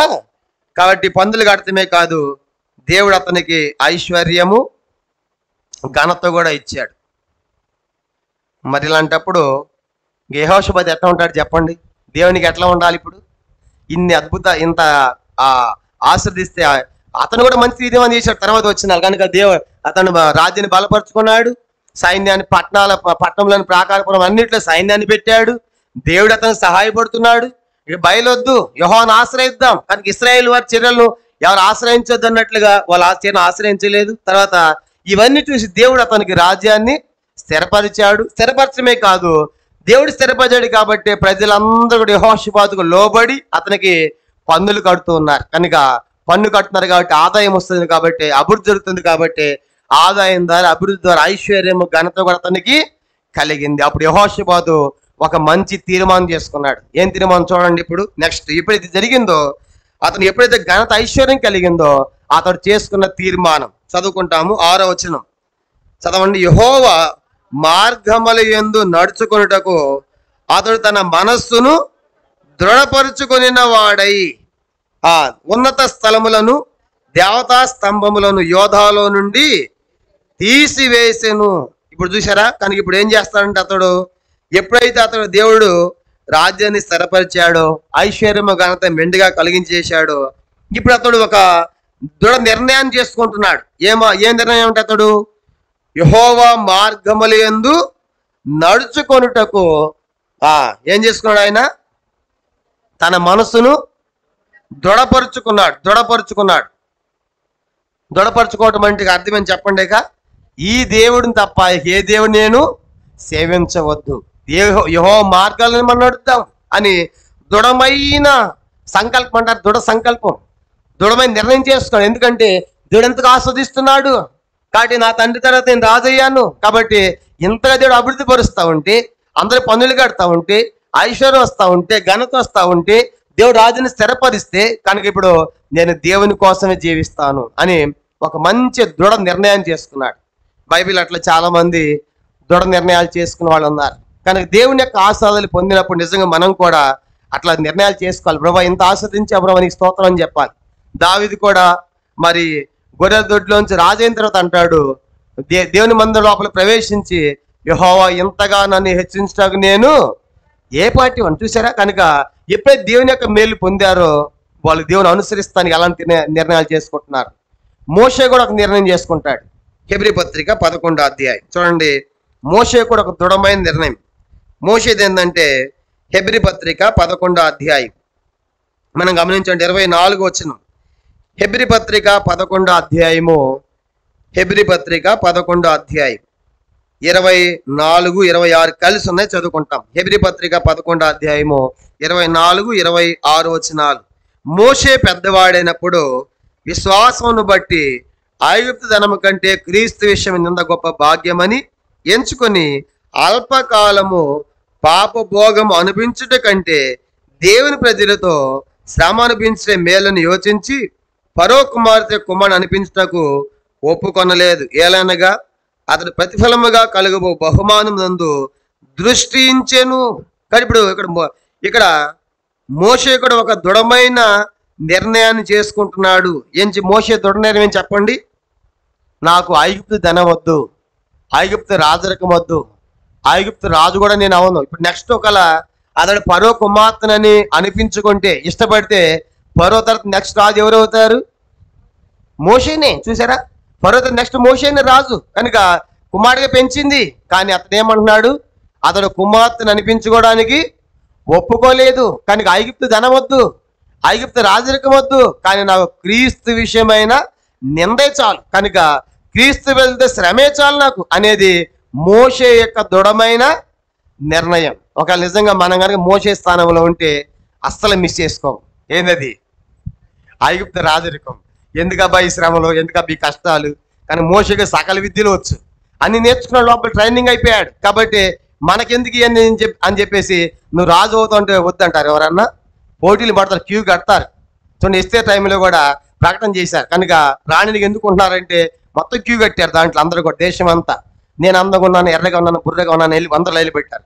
కానీ లాస్ట్ ఒక ఆమె రాజేని. ఎవరంటే ఆమె. కనుక ఎవరు వదులుకుంటారు రాజరికం? రాణి స్థానాన్ని ఎవరు వదులుకుంటారు? కానీ మోషే చూసారా, కనుక నాకు రాజరికం వద్దు, ఐగుప్తు ధనము కూడా వద్దు, కనుక శ్రమే కావాలి, నిందే కావాలనే వాళ్ళు ఎవరున్నారు ఈ దినాల్లో? కానీ ఇప్పుడు అది మోషే యొక్క దృఢమైన నిర్ణయం. కాబట్టి ఇది మనం కూడా ఒక దృఢమైన నిర్ణయం చేసుకోవాలి. నిజంగా మోషే ప్లేస్లో ఉంటే మనమైతే ఆ నిర్ణయం చేయాలి. మాకెందుకు ఈ నింద, మాకెందుకు ఈ శ్రమ అని చెప్పేసి మనం తప్పించుకుంటాం, ఇష్టపడం, దానికే మనం లోబడిపోతాం. కానీ మోషే అలా చేయలేదు. కానీ ఇప్పుడు యెహోషువ ఎందుకు దృఢ నిర్ణయం చేసుకున్నాడు చెప్పండి? ఇవన్నీ కూడా దేవుడు అతను ఆస్వాదిస్తున్నాడు, దేశాన్ని అభివృద్ధి పరుస్తున్నాడు. కాబట్టి ఇవన్నీ మేలు పొందిన తర్వాత అతడు ఆలోచించుకున్నాడు. కాబట్టి ఇప్పుడు నేను యెహోవా మార్గముల యందు నడుస్తానని తన మనస్సులో ఒక దృఢమైన నిర్ణయాన్ని చేసుకున్నాడు. ఎప్పుడైతే ఈ నిర్ణయం చేసుకున్నాడు, దేవుడు అతన్ని అంతకంతకు ఆశీర్వదించాడంట, గొప్పవాడైపోయాడు. చూడండి, 2 దినవృత్తాంతములు 17వ అధ్యాయం, 2 దినవృత్తాంతములు 17వ అధ్యాయము మనం గమనించామంటే 17వ అధ్యాయం మనం గమనించామంటే చూడండి, ఆ దృఢనిర్ణయం చేసుకుని అతడు చేసిన పని ఏంటంటే 6వ వచనం, 2 దినవృత్తాంతాలు 17:6, యెహోవా మార్గముల యందు నడుచుకుంటూ తన మనసును దృఢపరుచుకొని వాడై ఉన్నత స్థలములను, దేవతా స్తంభములను యోధాలో నుండి తీసివేసను. ఇంకా అక్కడక్కడ ఏమన్నా విగ్రహాలు ఉంటే మొత్తాన్ని కూడా ఏం చేశాడు? దేశమంతటా అన్ని తీసేయండి, కనుక ఉండటానికి వీలేదు. కానీ ఆ రాజ్యములు అన్ని అక్కడక్కడ మిగిలిపోని ఏమన్నా ఉంటే అవి కూడా మొత్తం తొలగించాడు. దేశంలో ఉన్న విగ్రహాలన్నీ కూడా తొలగించాడు, దేవతా స్తంభాలను తీసివేశాడు. కారణం ఏంటంటే తన మనస్సులో ఒక దృఢమైన నిర్ణయం ఏంటంటే అది నేను యెహోవా మార్గములో నడవాలి. నిజంగా ఇప్పుడు రాజే యెహోవా మార్గం ఉండాలనుకున్నప్పుడు ఇంకా ప్రజలందరూ ఏం చేస్తాడు? ప్రజలందరూ ఎటు నడిపిస్తాడు చెప్పండి? ప్రజలందరూ కూడా తన మార్గంలోనికి రావాలని ఆశపడతాడు. కానీ ఇప్పుడు ఒక రాజు ఏ మార్గంలో ఉంటాడో తన ప్రజలను కూడా అదే మార్గంలోకి రావాలని కోరతాడు. అందుకే పౌలు కూడా ఒక దృఢ నిర్ణయం చేసుకుంటాడు. పౌలు యొక్క దృఢ నిర్ణయం ఏంటంటే నా చావు మూలంగానైనను బ్రతుకు మూలంగానైనా క్రీస్తే ఘనపరచబడాలి, కనుక నేను బ్రతికినా చనిపోయిన. ఎందుకన్నాడు? బ్రతుకుట క్రీస్తే, చావైతే లాభం అన్నాడు. చావైతే లాభము, చావు లాభమా? నేను చనిపోయిన ఇంటికి వెళ్ళి మంచి లాభం వచ్చిందనండి అని చెంప మీద కొడతారు. కనుక అందరూ ఏడుస్తామండి, చావు లాభం అంటామండి. కనుక చావు లాభం పౌలుకు లాభంగా ఉంది. ఎందుకంటే నేను వెడలిపోయి క్రీస్తుతో ఉండాలని ఆశ ఉంది, కాబట్టి చావు నాకు లాభం. మోషే కూడా చూడండి, మోషే నీకు ఐగుప్తు రాజరికంగా రాజు అవుతావా? ఐగుప్తు ధనం కావాలా, నింద కావాలా, శ్రమ కావాలంటే నాకు ఇదే కావాలన్నాడు, శ్రమే కావాలన్నాడు, నిందే కావాలన్నాడు. వాళ్ళు చేసిన దృఢ నిర్ణయాలు చూడండి. కనుక ఇలాంటి వారు కావాలి. కాబట్టి మరి ఈ యొక్క అపోస్తలుడైన పౌలు కూడా అంటాడు కదా, నా దృఢ నిర్ణయం ఏంటంటే నేను బ్రతికినా చనిపోయినా నేను క్రీస్తు కొరకే, నా దేహం ద్వారా ఆయన కనపరచబడాలి. దావీదు కూడా ఒక నిత్య నిర్ణయం చేసుకున్నాడు. దావీదు నిత్య నిర్ణయం ఏంటి? కీర్తన 119, 112 చదవండి. దావీదు కూడా ఒక మంచి దృఢ నిర్ణయాన్ని చేసుకున్నాడు. కీర్తన 119, 119వ కీర్తన 112వ వచనం, నీ కట్టడలను గైకొనుటకు నా హృదయమును నేను లోపరుచుకొని ఉన్నాను, ఇది తుది వరకు నిలుచు నిత్య నిర్ణయము. తుది వరకు అంట నిత్య నిర్ణయం. కాబట్టి ఇంకా ఫ్యూచర్ కూడా మొత్తం చేశాడు. నా నిర్ణయం ఏంటంటే నేను యెహోవా దేవుని యొక్క కట్టడలను, దేవుని యొక్క ఆజ్ఞలను గాయకుంటా నా హృదయాన్ని లోపరుచుకుంటాను. దేవుని వాక్యానికి నా హృదయాన్ని లోపరుచుకుంటాను. ఇది తుది వరకు నిలిచేటువంటి నిత్య నిర్ణయం. ఇది దావీదు యొక్క దృఢ నిర్ణయం. పౌలు నిర్ణయం ఏంటి? నేను చనిపోయిన బ్రతికిన క్రీస్తు కొరకే. మోషే నిర్ణయం ఏంటి? మోషే దృఢ నిర్ణయం ఏంటి? నాకు ఐగుప్తు రాజరికం వద్దు, ధనము వద్దు, నింద కావాలి, దేవుని ప్రజలతో శ్రమయే నాకు మేలు. కాబట్టి ఈ రాత్రి మరి మన దృఢ నిర్ణయం, మనమే నిర్ణయం ఉన్నాం. మన నిర్ణయం ఏంటి? మన తీర్మానం ఏంటి? 30% వస్తుందని మనం కూడా తీర్మానాలు మొదలు పెడతాం. 30% అనుకున్నాం, ప్రభా మరి రేపు నుంచి బైబిల్ క్రమంగా చదవాలి, వచ్చే సంవత్సరాన్ని ముగించాలనుకుంటాం. కరెక్ట్గా 1-2 రోజులు మాత్రం మొదలు పెడతాం.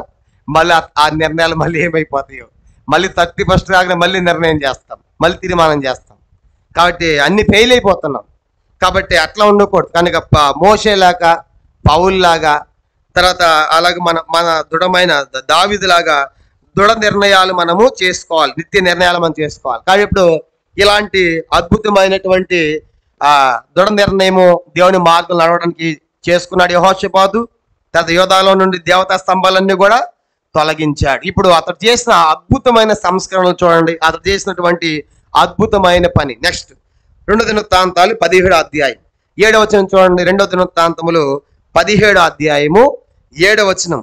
2 దినవృత్తాంతాలు 17:7 చదవండి.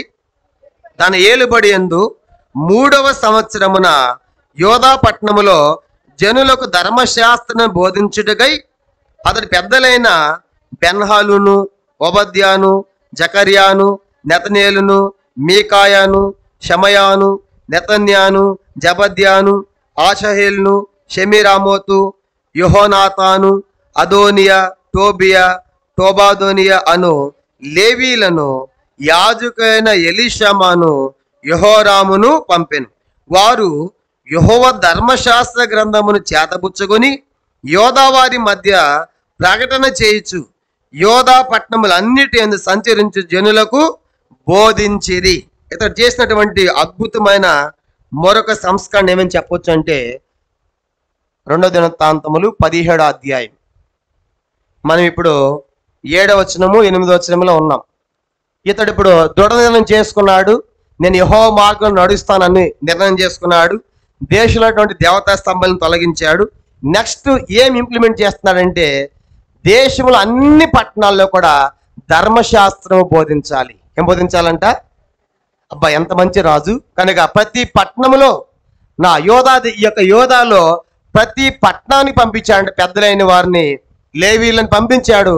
మీరందరూ కూడా ఏం చేయాలంటే ధర్మశాస్త్రాన్ని బోధించండి. అంటే మన భాషలో చెప్పాలంటే దేశమంతటా సువార్త ప్రకటించారంట. ఏం ప్రకటించారు? దేవుని వాక్యము. కాబట్టి ధర్మశాస్త్రం అన్నా, ఆజ్ఞలన్నా, కట్టడాలన్నా, శాసనాలన్నా, న్యాయ విధానంతా ఒకటి. కాబట్టి ఇప్పుడు అతడు దృఢ నిర్ణయం చేసుకోవటమే కాదు, దేవతా స్తంభాలు తీసివేయటమే కాదు, నెక్స్ట్ ఏం చేశాడంటే తన దేశంలోని ప్రతి పట్టణములో కూడా ధర్మశాస్త్రాన్ని ప్రకటింపజేశాడు. కనుక దేవుని యొక్క వాక్యం ఎక్కడ ఉంటుందో, ధర్మశాస్త్రం అంటే ఏంటి? దేవుని వాక్యం అంటే ఆదియందు వాక్యం ఉండను, వాక్యము దేవుడు, వాక్యమే దేవుడై ఉండను. కనుక చూసారంటే దేవుని పరిచయం చేస్తున్నాడు ప్రతి పట్టణానికి కూడా. ఏ పట్టణాన్ని మిస్ చేయకుండా మీరు ప్రతి పట్టణంలో కూడా ఈ ధర్మశాస్త్రాన్ని ప్రకటించండి. నిజంగా దేవుని యొక్క వాక్యం ప్రకటిస్తే ఇంకా దేశంలో దొంగతనాలు ఉంటాయా, మానభంగాలు ఉంటాయా, హత్యలు ఉంటాయా, తాగుబోతులు ఉంటారా, కనుక జోదగాళ్ళు ఉంటారా? దేవుని వాక్యం వాక్యం విస్తరించబడతా ఉంటే తాగుబోతులు మారిపోతారు, వ్యభిచారులు మారిపోతారు, హత్యలు చేసేవాళ్ళు తగ్గిపోతారు, కనుక చెడుకులు చేసేవారు తగ్గిపోతారు. కనుక దేశంలో ఉన్నటువంటి ఈ దొంగతనాలు అన్నీ కూడా మానిపోతాయి. కానీ ఈరోజు ఎందుకు విస్తరిస్తున్నాయంటే ఇవన్నీ కూడా ఏం ప్రకటించబట్టలేదు? దేవుని వాక్యం ప్రకటించబట్ల. వాక్యం ప్రకటిస్తూ ఉంటే ప్రశ్నిస్తున్నారు, మీకు ఎవరిచ్చే పర్మిషన్ అని. దేవుని వాక్యం వాళ్ళని మార్చివేస్తుంది. కనుక చెడ్డ తలంపులు మార్చివేస్తుంది, చెడుకీలు మార్చివేస్తుంది.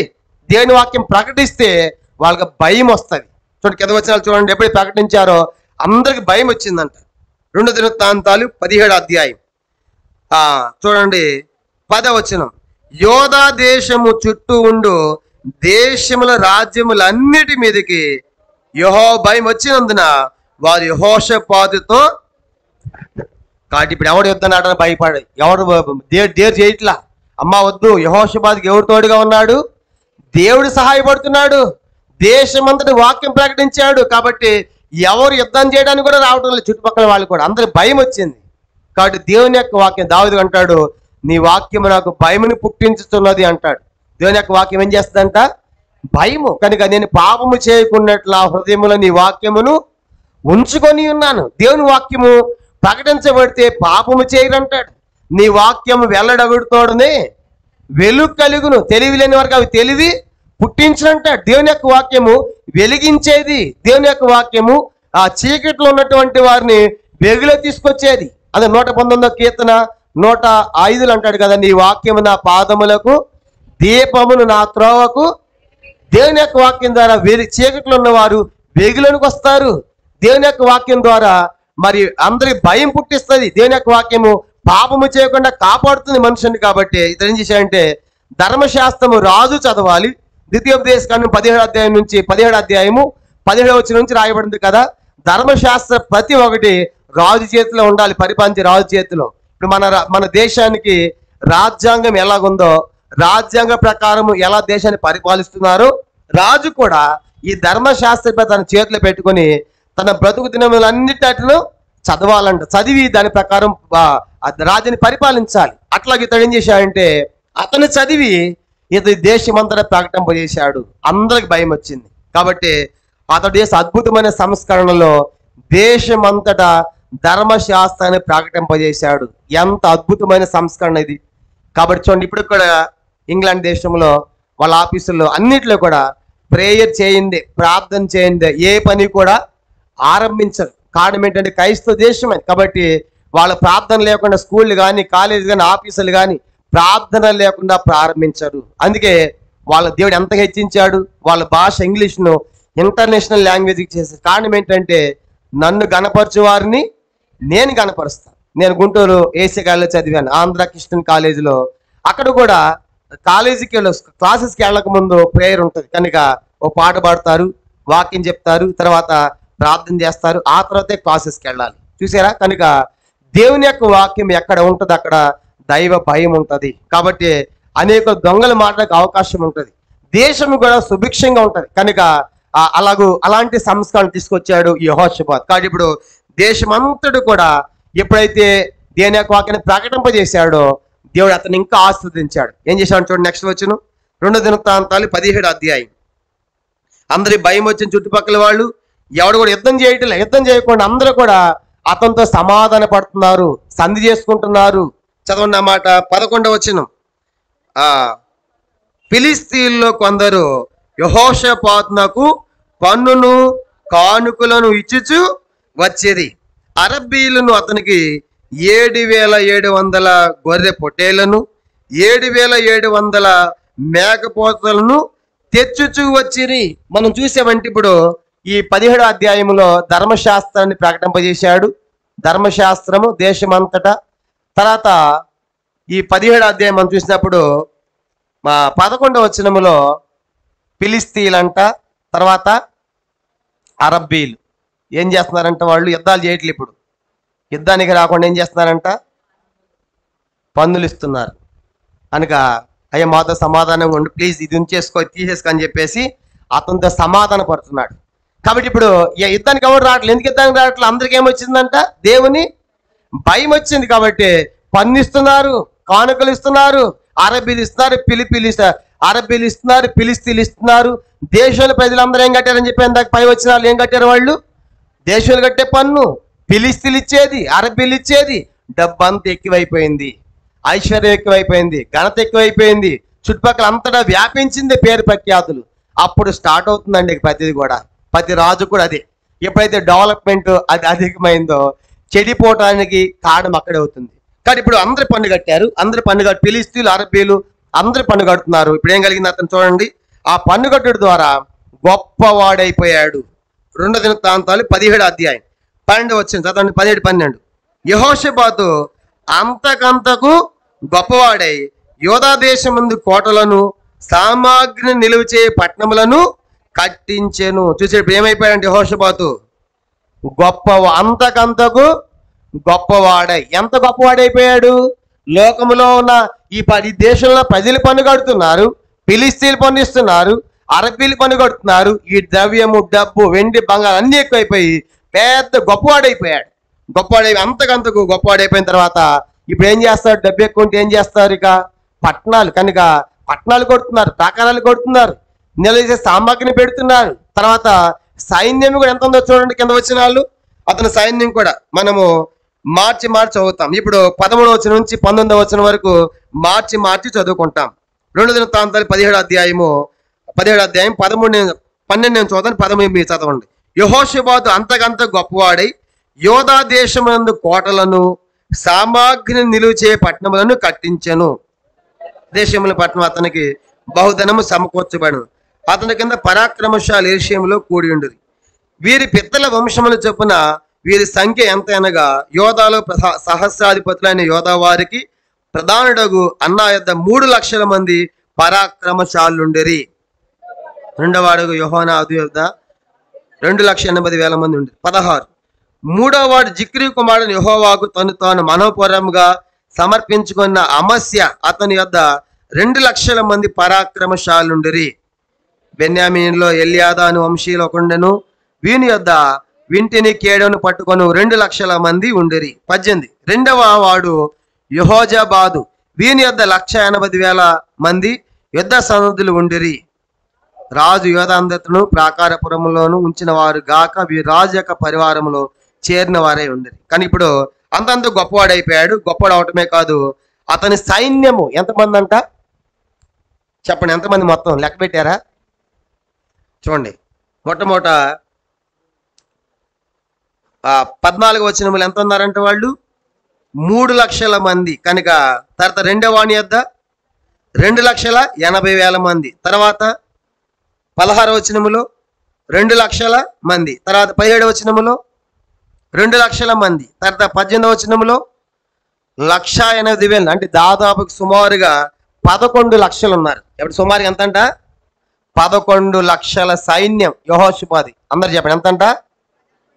11 లక్షలు. చూసారా సైన్యం అంతుంది యెహోషాపాతుకి. దేవుడు తోడుగా ఉన్నాడు.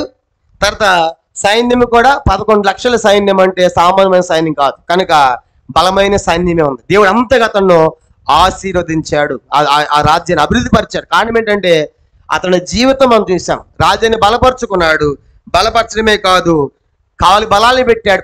పట్టణంలన్నింటిలో కూడా దేవుడు అతను సహాయం చేశాడు. ఎందుకంటే బయలుదేవతను తొలగించాడు, దేవుని ఆశ్రయించాడు, ఇశ్రాయేలు చర్యలు అనుసరించలేదు. అంత మాత్రమే కాకుండా మరి దావీదులాగా దేవుని యొక్క మార్గం నడవడానికి దృఢ సంకల్పం నిర్ణయం చేసుకున్నాడు.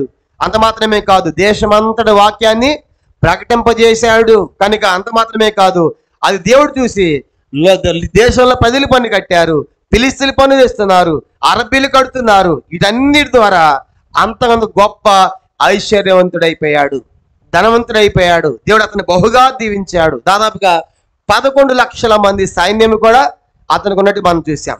ఇప్పుడు ఇంతగా దీవించిన తర్వాత ఇప్పుడు స్టార్ట్ అవుతుందండి ప్రతి ఒక్కరికి కూడా. అప్పుడు ఎప్పుడైతే అభివృద్ధి మనకు ఆరంభమవుతుందో మన పతనం కూడా అప్పుడే విషయం గుర్తుపెట్టుకోవాలి. ప్రతి రాజులు ఇదే చూస్తాం. కాబట్టి ఇప్పుడు దాకా ఎంత మంచిగా ఉంది, అతను చేసే సంస్కరణలు కానీ అతను చేసిన పని కానీ ఎంత అద్భుతంగా ఉంది. కానీ ఇప్పుడే రాంగ్ నిర్ణయం, రాంగ్ డెసిషన్ చేస్తున్నాడు, మార్గాన్ని తప్పిస్తున్నాడు. ఏం చేస్తున్నాడంట? 18వ అధ్యాయం, రెండవ దినవృత్తాంతములు 18వ అధ్యాయం చదవండి. మొదటి వచనం. తనకు ఐశ్వర్యము ఘనతయు అధికముగా కలిగిన తరువాత యెహోషాపాతు ఆహాబుతో 1000 మంది. చాలండి. కనుక ఇప్పుడు ఏం చేశాడని చెప్పండి. ఇప్పుడు తన కుమారుడికి పెళ్లి చేయాలనుకున్నాడు. ఎవరికి? ఆయన కుమారుడు ఎవరు? యెహోషాపాతు కుమారుడు ఎవరు? యెహోరాము. ముందు మీకు చెప్పలేదు కాబట్టి ఇంక రాయలేదు కదా బోర్డు మీద అనుకుంటున్నారు. అది నెక్స్ట్ వచ్చే వారం ఉంటుంది. యెహోషాపాతు కుమారుడు యెహోరాము. ఇప్పుడు ఇతను బాగా దేవుడు దీవించాడు. ఇప్పుడు యెహోషాపాతు తన కుమారుడికి పెళ్లి చేయాలనుకున్నాడు. పెళ్లి చేయాలనుకుంటే ఇక్కడ 2 గోత్రాలు ఉన్నారు, యోధాలో ప్రజలు ఉన్నారు. వీళ్ళు ఎవరు నేను నచ్చలేదు. నచ్చకుండా ఎక్కడికి పోయాడు పెళ్లి సంబంధం కోసం? చూడండి ఎక్కడికి పోయాడు? ఆహాబ్. కనుక ఆహాబ్ దగ్గరికి వెళ్ళాడు. ఇశ్రాయేల్ దేశం పోయాడు. అక్కడ ఏమి లేదని చెప్పాము. దేవుని మందిరం లేదు, ప్రవక్త లేరు, యాజకులు లేడు, దేవుడు లేడు. అక్కడ ఏముంది? దానిలో బేతేల్లో ఆ దేవతా స్తంభాలని అని తెలుసు కనుక తెలిసి వాడు ఇక్కడ ఆడిపోయాడంటే ఇప్పుడు పెళ్లి చేయడానికి, ఎందుకంటే నా స్థాయికి తగిన వాడు ఇక్కడ లేడు, ఎక్కడ లేడు యోధాలు. ఇప్పుడు నాకు డబ్బు ఉంది, ఐశ్వర్యం ఉంది, ఘనత ఉంది, రాజు అయ్యాను. ఇప్పుడు నా స్థాయికి నా స్టేటస్ తగిన వాడు ఎవడు అక్కడ రాజే కాదు, ఇక్కడ ఎవడు పనికిరాడు. కనుక ఇప్పుడు పెళ్ళిళ్ళు కూడా ఎట్లా ఉంది, అన్ని పెళ్ళిళ్ళు కూడా చేసే పెళ్ళిళ్ళన్నీ కూడా ఉద్యోగం ఉందా, సాఫ్ట్వేర్ అయినా, డబ్బు ఉందా, కులం మంచి పెద్ద కులమైనా చిన్న కులమైనా ఇవన్నీ చూస్తారు. వాడు గుణం మారిందా, రక్షణ పొందాడా, మారుమనసు పొందాడు, ఈ కాదు, అది తర్వాత సెకండ్ ఆప్షన్ అన్నమాట. మొట్టమొదటి మన స్థాయి తగిన వాడా కాదా చూస్తున్నారు. ఇప్పుడు చూడండి ఎంత రాంగ్ నిర్ణయం చేస్తున్నా అంటే, తన కుమారుడు వివాహం చేయడం కోసము ఎవరి దగ్గరికి వెళ్తున్నా అంట, ఆహాబుతో మందాడు. కనుక ఆహాబు తీయమందాడు. ఆహాబు భార్య యెజబెల్ అని చెప్పాం. ఆహాబు కుమార్తె ఎవరంట, అతల్య. ఇప్పుడు యెహోరాముకి భార్యగా చేసుకున్నాడు. తన కుమారునికి కోడలుగా తెచ్చాడు. ఎవరిని, అతల్యాన్ని. కానీ ఇప్పుడు వీళ్ళు ఎంతకుముందే చెప్పాను. కనుక బైబిల్లో వీళ్ళు ఎవరిని సేవించేవాళ్ళు, వీళ్ళు బయలుని సేవించేవాళ్ళు. మరి ఏం వచ్చేటప్పుడు ఒట్టిగా వచ్చిద్దా, కనుక నా దేవతను కూడా తెచ్చుకుంటుంది ఎవరు, అతల్య. కానీ ఇప్పుడు ఈ భవిష్యత్తులో ఉన్న రాజుల పరిపాలన అందరి ఎఫెక్ట్ ఇక్కడే ఆరంభమైంది.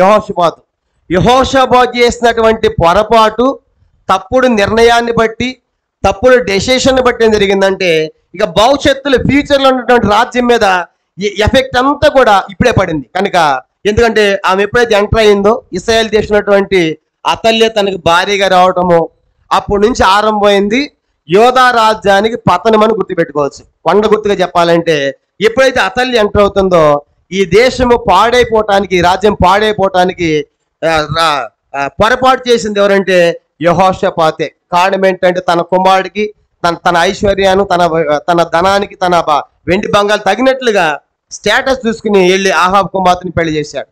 పెళ్లి చేసుకుని రాజ్యం తెచ్చిన తర్వాత ఎందుకు మాట చెప్తున్నానంటే, నెక్స్ట్ యెహోరాం తర్వాత పరిపాలిస్తారు, అతల్య కూడా పరిపాలిస్తుంది. ఈ రాజుల్లో ఒక్క రాణి అతల్య పరిపాలించేది. ఈ అతల్య ఎంత దుర్మార్గంగా పరిపాలించిందో ఆ రోజు మనం చూస్తాం ఆమె చరిత్ర. అందుకే ముందే చెప్తున్నాను, ఈ రాజ్యము పతనం అవటానికి, పాడైపోవడానికి నాంది ఎక్కడంటే యెహోషాపాతు టైంలోనే. ఏం చేశాడు పొరపాటు, తన కుమారునికి యెహోరాముకి అతల్యాని కోడలుగా తెచ్చుకోవటమే, యెజబెలు ఆహాబు కుమార్తెను పెళ్ళాడటమే తన దేశానికి గొప్ప నష్టం జరిగినట్టే మనం భవిష్యత్తులో చూస్తాం. ఇప్పుడు 1000 మంది బాగానే ఉంది, రాకపోకలు కనుక తనకు అతల్యాన్ని కోడలుగా తెచ్చుకున్నాడు, యెహోరాముకి భార్య అయింది, దగ్గర పెట్టుకున్నాడు. ఇంకా పెళ్ళైన తర్వాత మరి రాకపోకలు ఉంటాయి కదా, వియంకులు రావటము పోవటం అన్నీ ఉంటాయి కదా. అట్లా ఒక రోజు ఏం చేశాడంటే యెహోషాపాతు ఆహాబు దగ్గరికి వెళ్ళాడు. ఒకరోజు యెహోషాపాతు పెళ్ళైన తర్వాత యెహోషాపాతు ఆహాబు దగ్గరికి వెళ్ళాడు, చూద్దామని వెళ్ళాడు. ఆహాబు దగ్గరికి వెళ్తే ఆహాబు వేసాడు, అందరిని పిలిచి మా వియంకుడు వచ్చాడు, కోడిని కుక్కని నక్కని అన్ని కూడా మంచి విందు చేద్దాం అని మంచి అన్ని కోసి మంచి పదార్థాలు పెట్టి మంచి భోజనం పెట్టాడు. ఎవరికి, యెహోషాపాతుకి మంచి భోజనం పెట్టి ఒక చిన్న డైలాగ్ వేశాడు. యెహోషాపాతు, ఇక్కడ చిన్న యుద్ధం ఉంది, ఒకటి రామో తెలగాల మీద యుద్ధానికి వెళ్ళాలి మనము, నాతో కూడా వస్తావా అన్నాడు.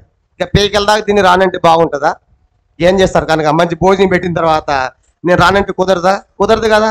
కాబట్టి నా జనులు నీ జనులే, నేను నీ వాడిని, నీ మాట ఎందుకు ఎన్నో అని చెప్పేసి ఆయనతో పాటు బయలుదేరతాడు. ఎక్కడికి, రామో తెలగాల మీద యుద్ధానికి. ఆహాబు కూడా చూడండి ఎంత కుయిత్తుగా ఉన్నాడు.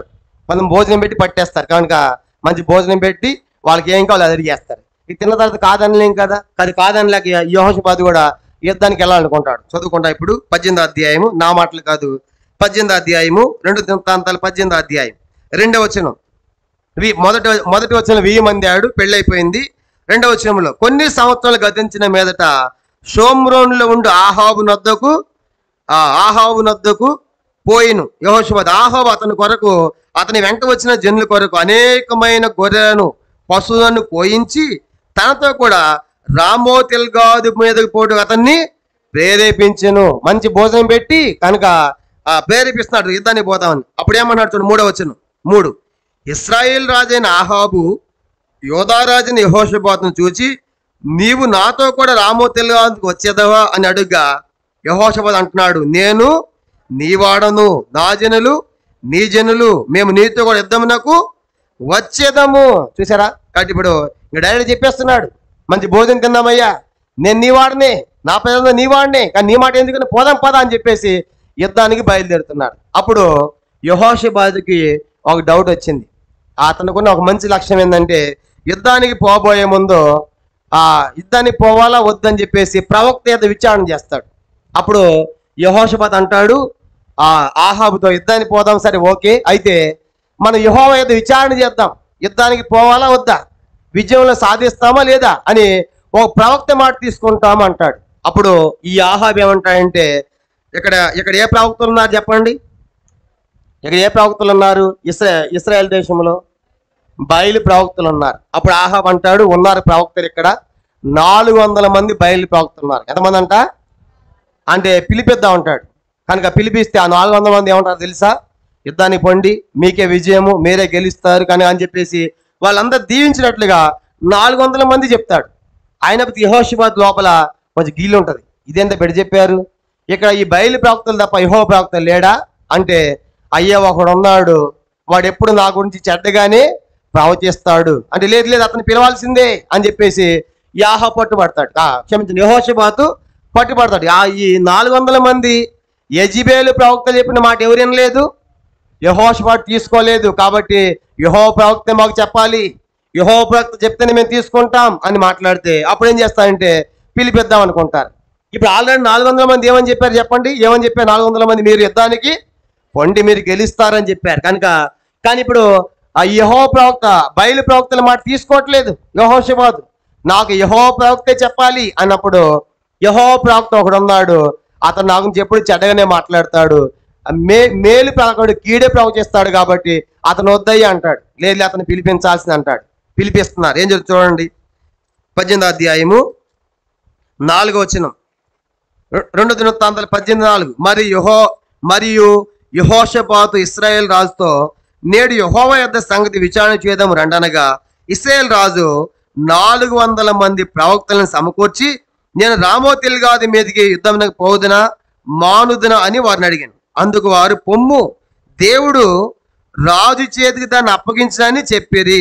6వ వచనం. అయితే యెహోషాపాతు, మనం అడిగి విచారణ చేయుటకై వీరు తప్ప యెహోవా ప్రవక్తల్లో ఒక్కడే నిచ్చట లేడా అని అడుగా, ఇశ్రాయేల్ రాజు, యెహోవా విచారణ చేయుటకు ఇమ్లా కుమారుడైన మీకాయను ఒకడు ఇచ్చట ఉన్నాడు. అయితే అతడు నన్ను గూర్చి మేలు ప్రవచింపగా నిత్యము కీడునే ప్రవచించున్నాడు గనుక నేను వాని యందు పగ కలిగి ఉన్నాను అని పగ కలిగి ఉన్నాను. యెహోషాపాతు రాజు అలాగనవద్దు.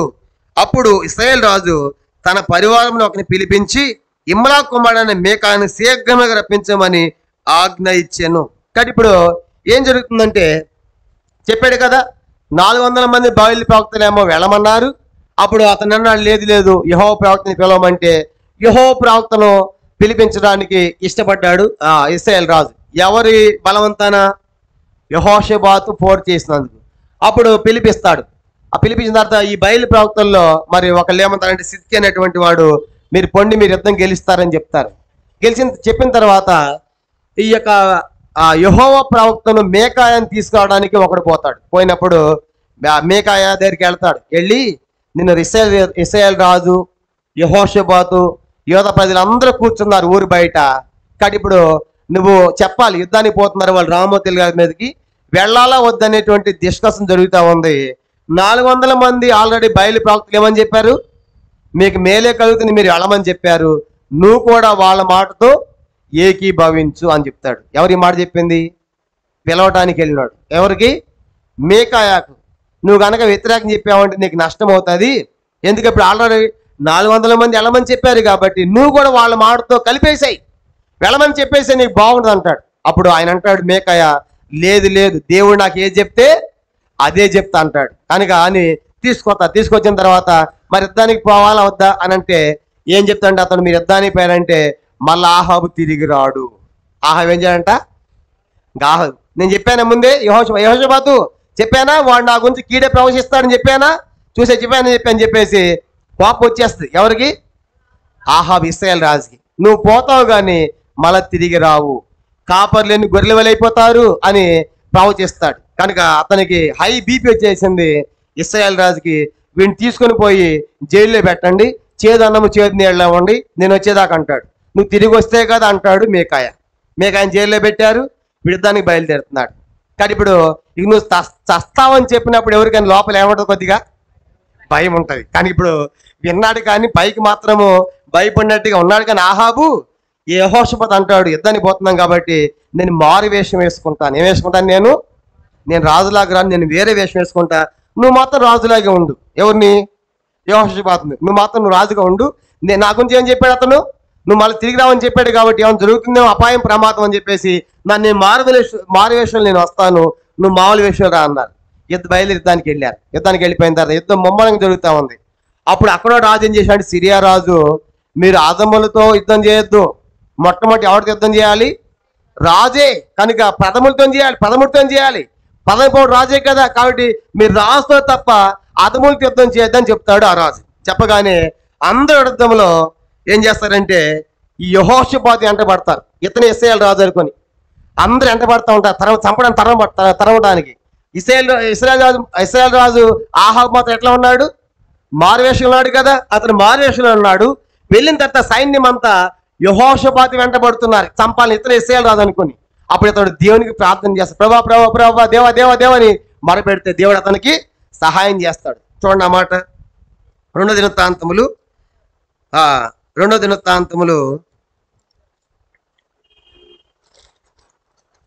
18వ అధ్యాయము 30-31 వచనాలు చదువుకుంటాం. 30-31 వచనాలు. రెండో దినవృత్తాంతములు 18వ అధ్యాయం 30-31 చదవండి.